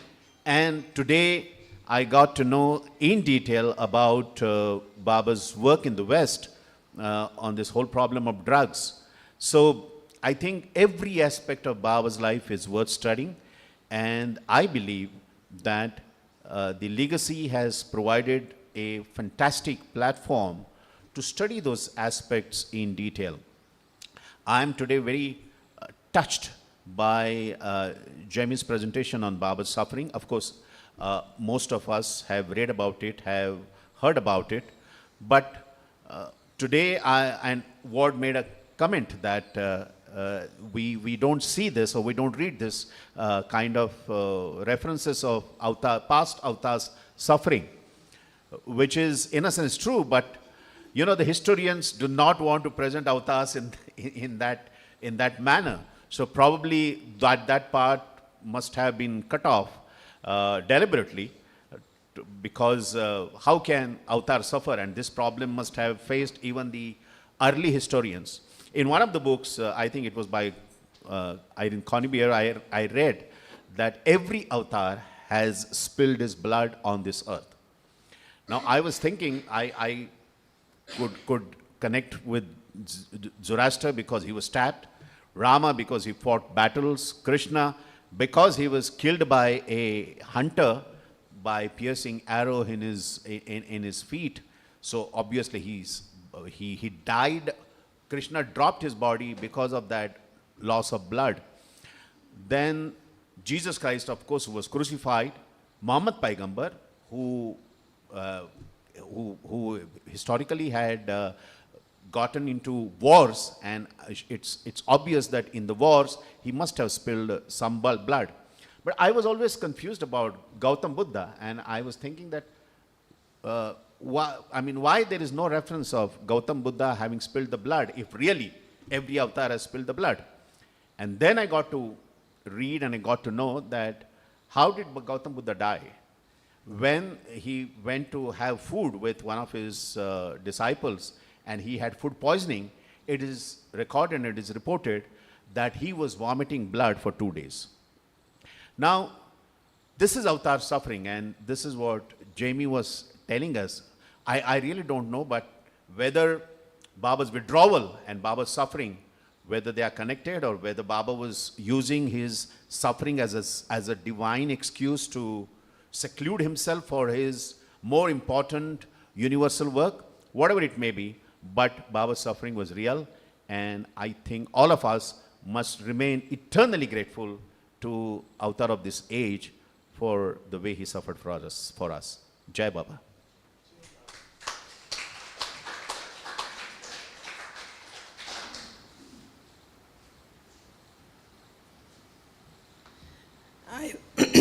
I wanted to share something that I heard Ward sharing yesterday, that Baba's words and dictations were a performance, and we had to be there to actually watch how he did it.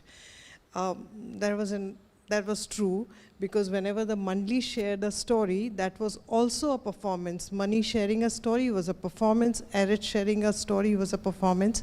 So when we hear their words today, it just brings us back to the Mandli hall, and you can actually visualize them sharing the stories with the performance, with the hand movements, and the legacy program gives us an opportunity to live that all over again. And as it was mentioned, that we also need to discover our own individual legacies and find the hidden treasure. For me, it was my mother had Baba's darshan in 1965 when she was pregnant with me. So that was my hidden treasure that I found. Jai Baba.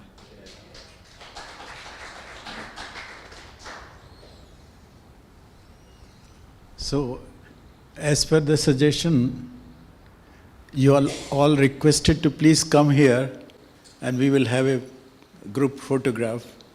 And then after that we will break for the lunch, and again we are meeting at 3 o'clock. So we continue. And if some of you still want to share like this, then in that second session we will have more time to invite you, those who wish to say something. So please come here, all of you, and let us see how we can organize ourselves for a photograph, group photograph. Yeah.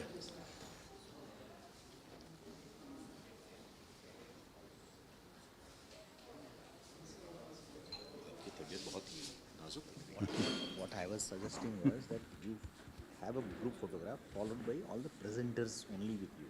सभी को इकट्ठा कर लो आप. अभी तो इकट्ठा हो गया. सभी को इसको निकाल दो.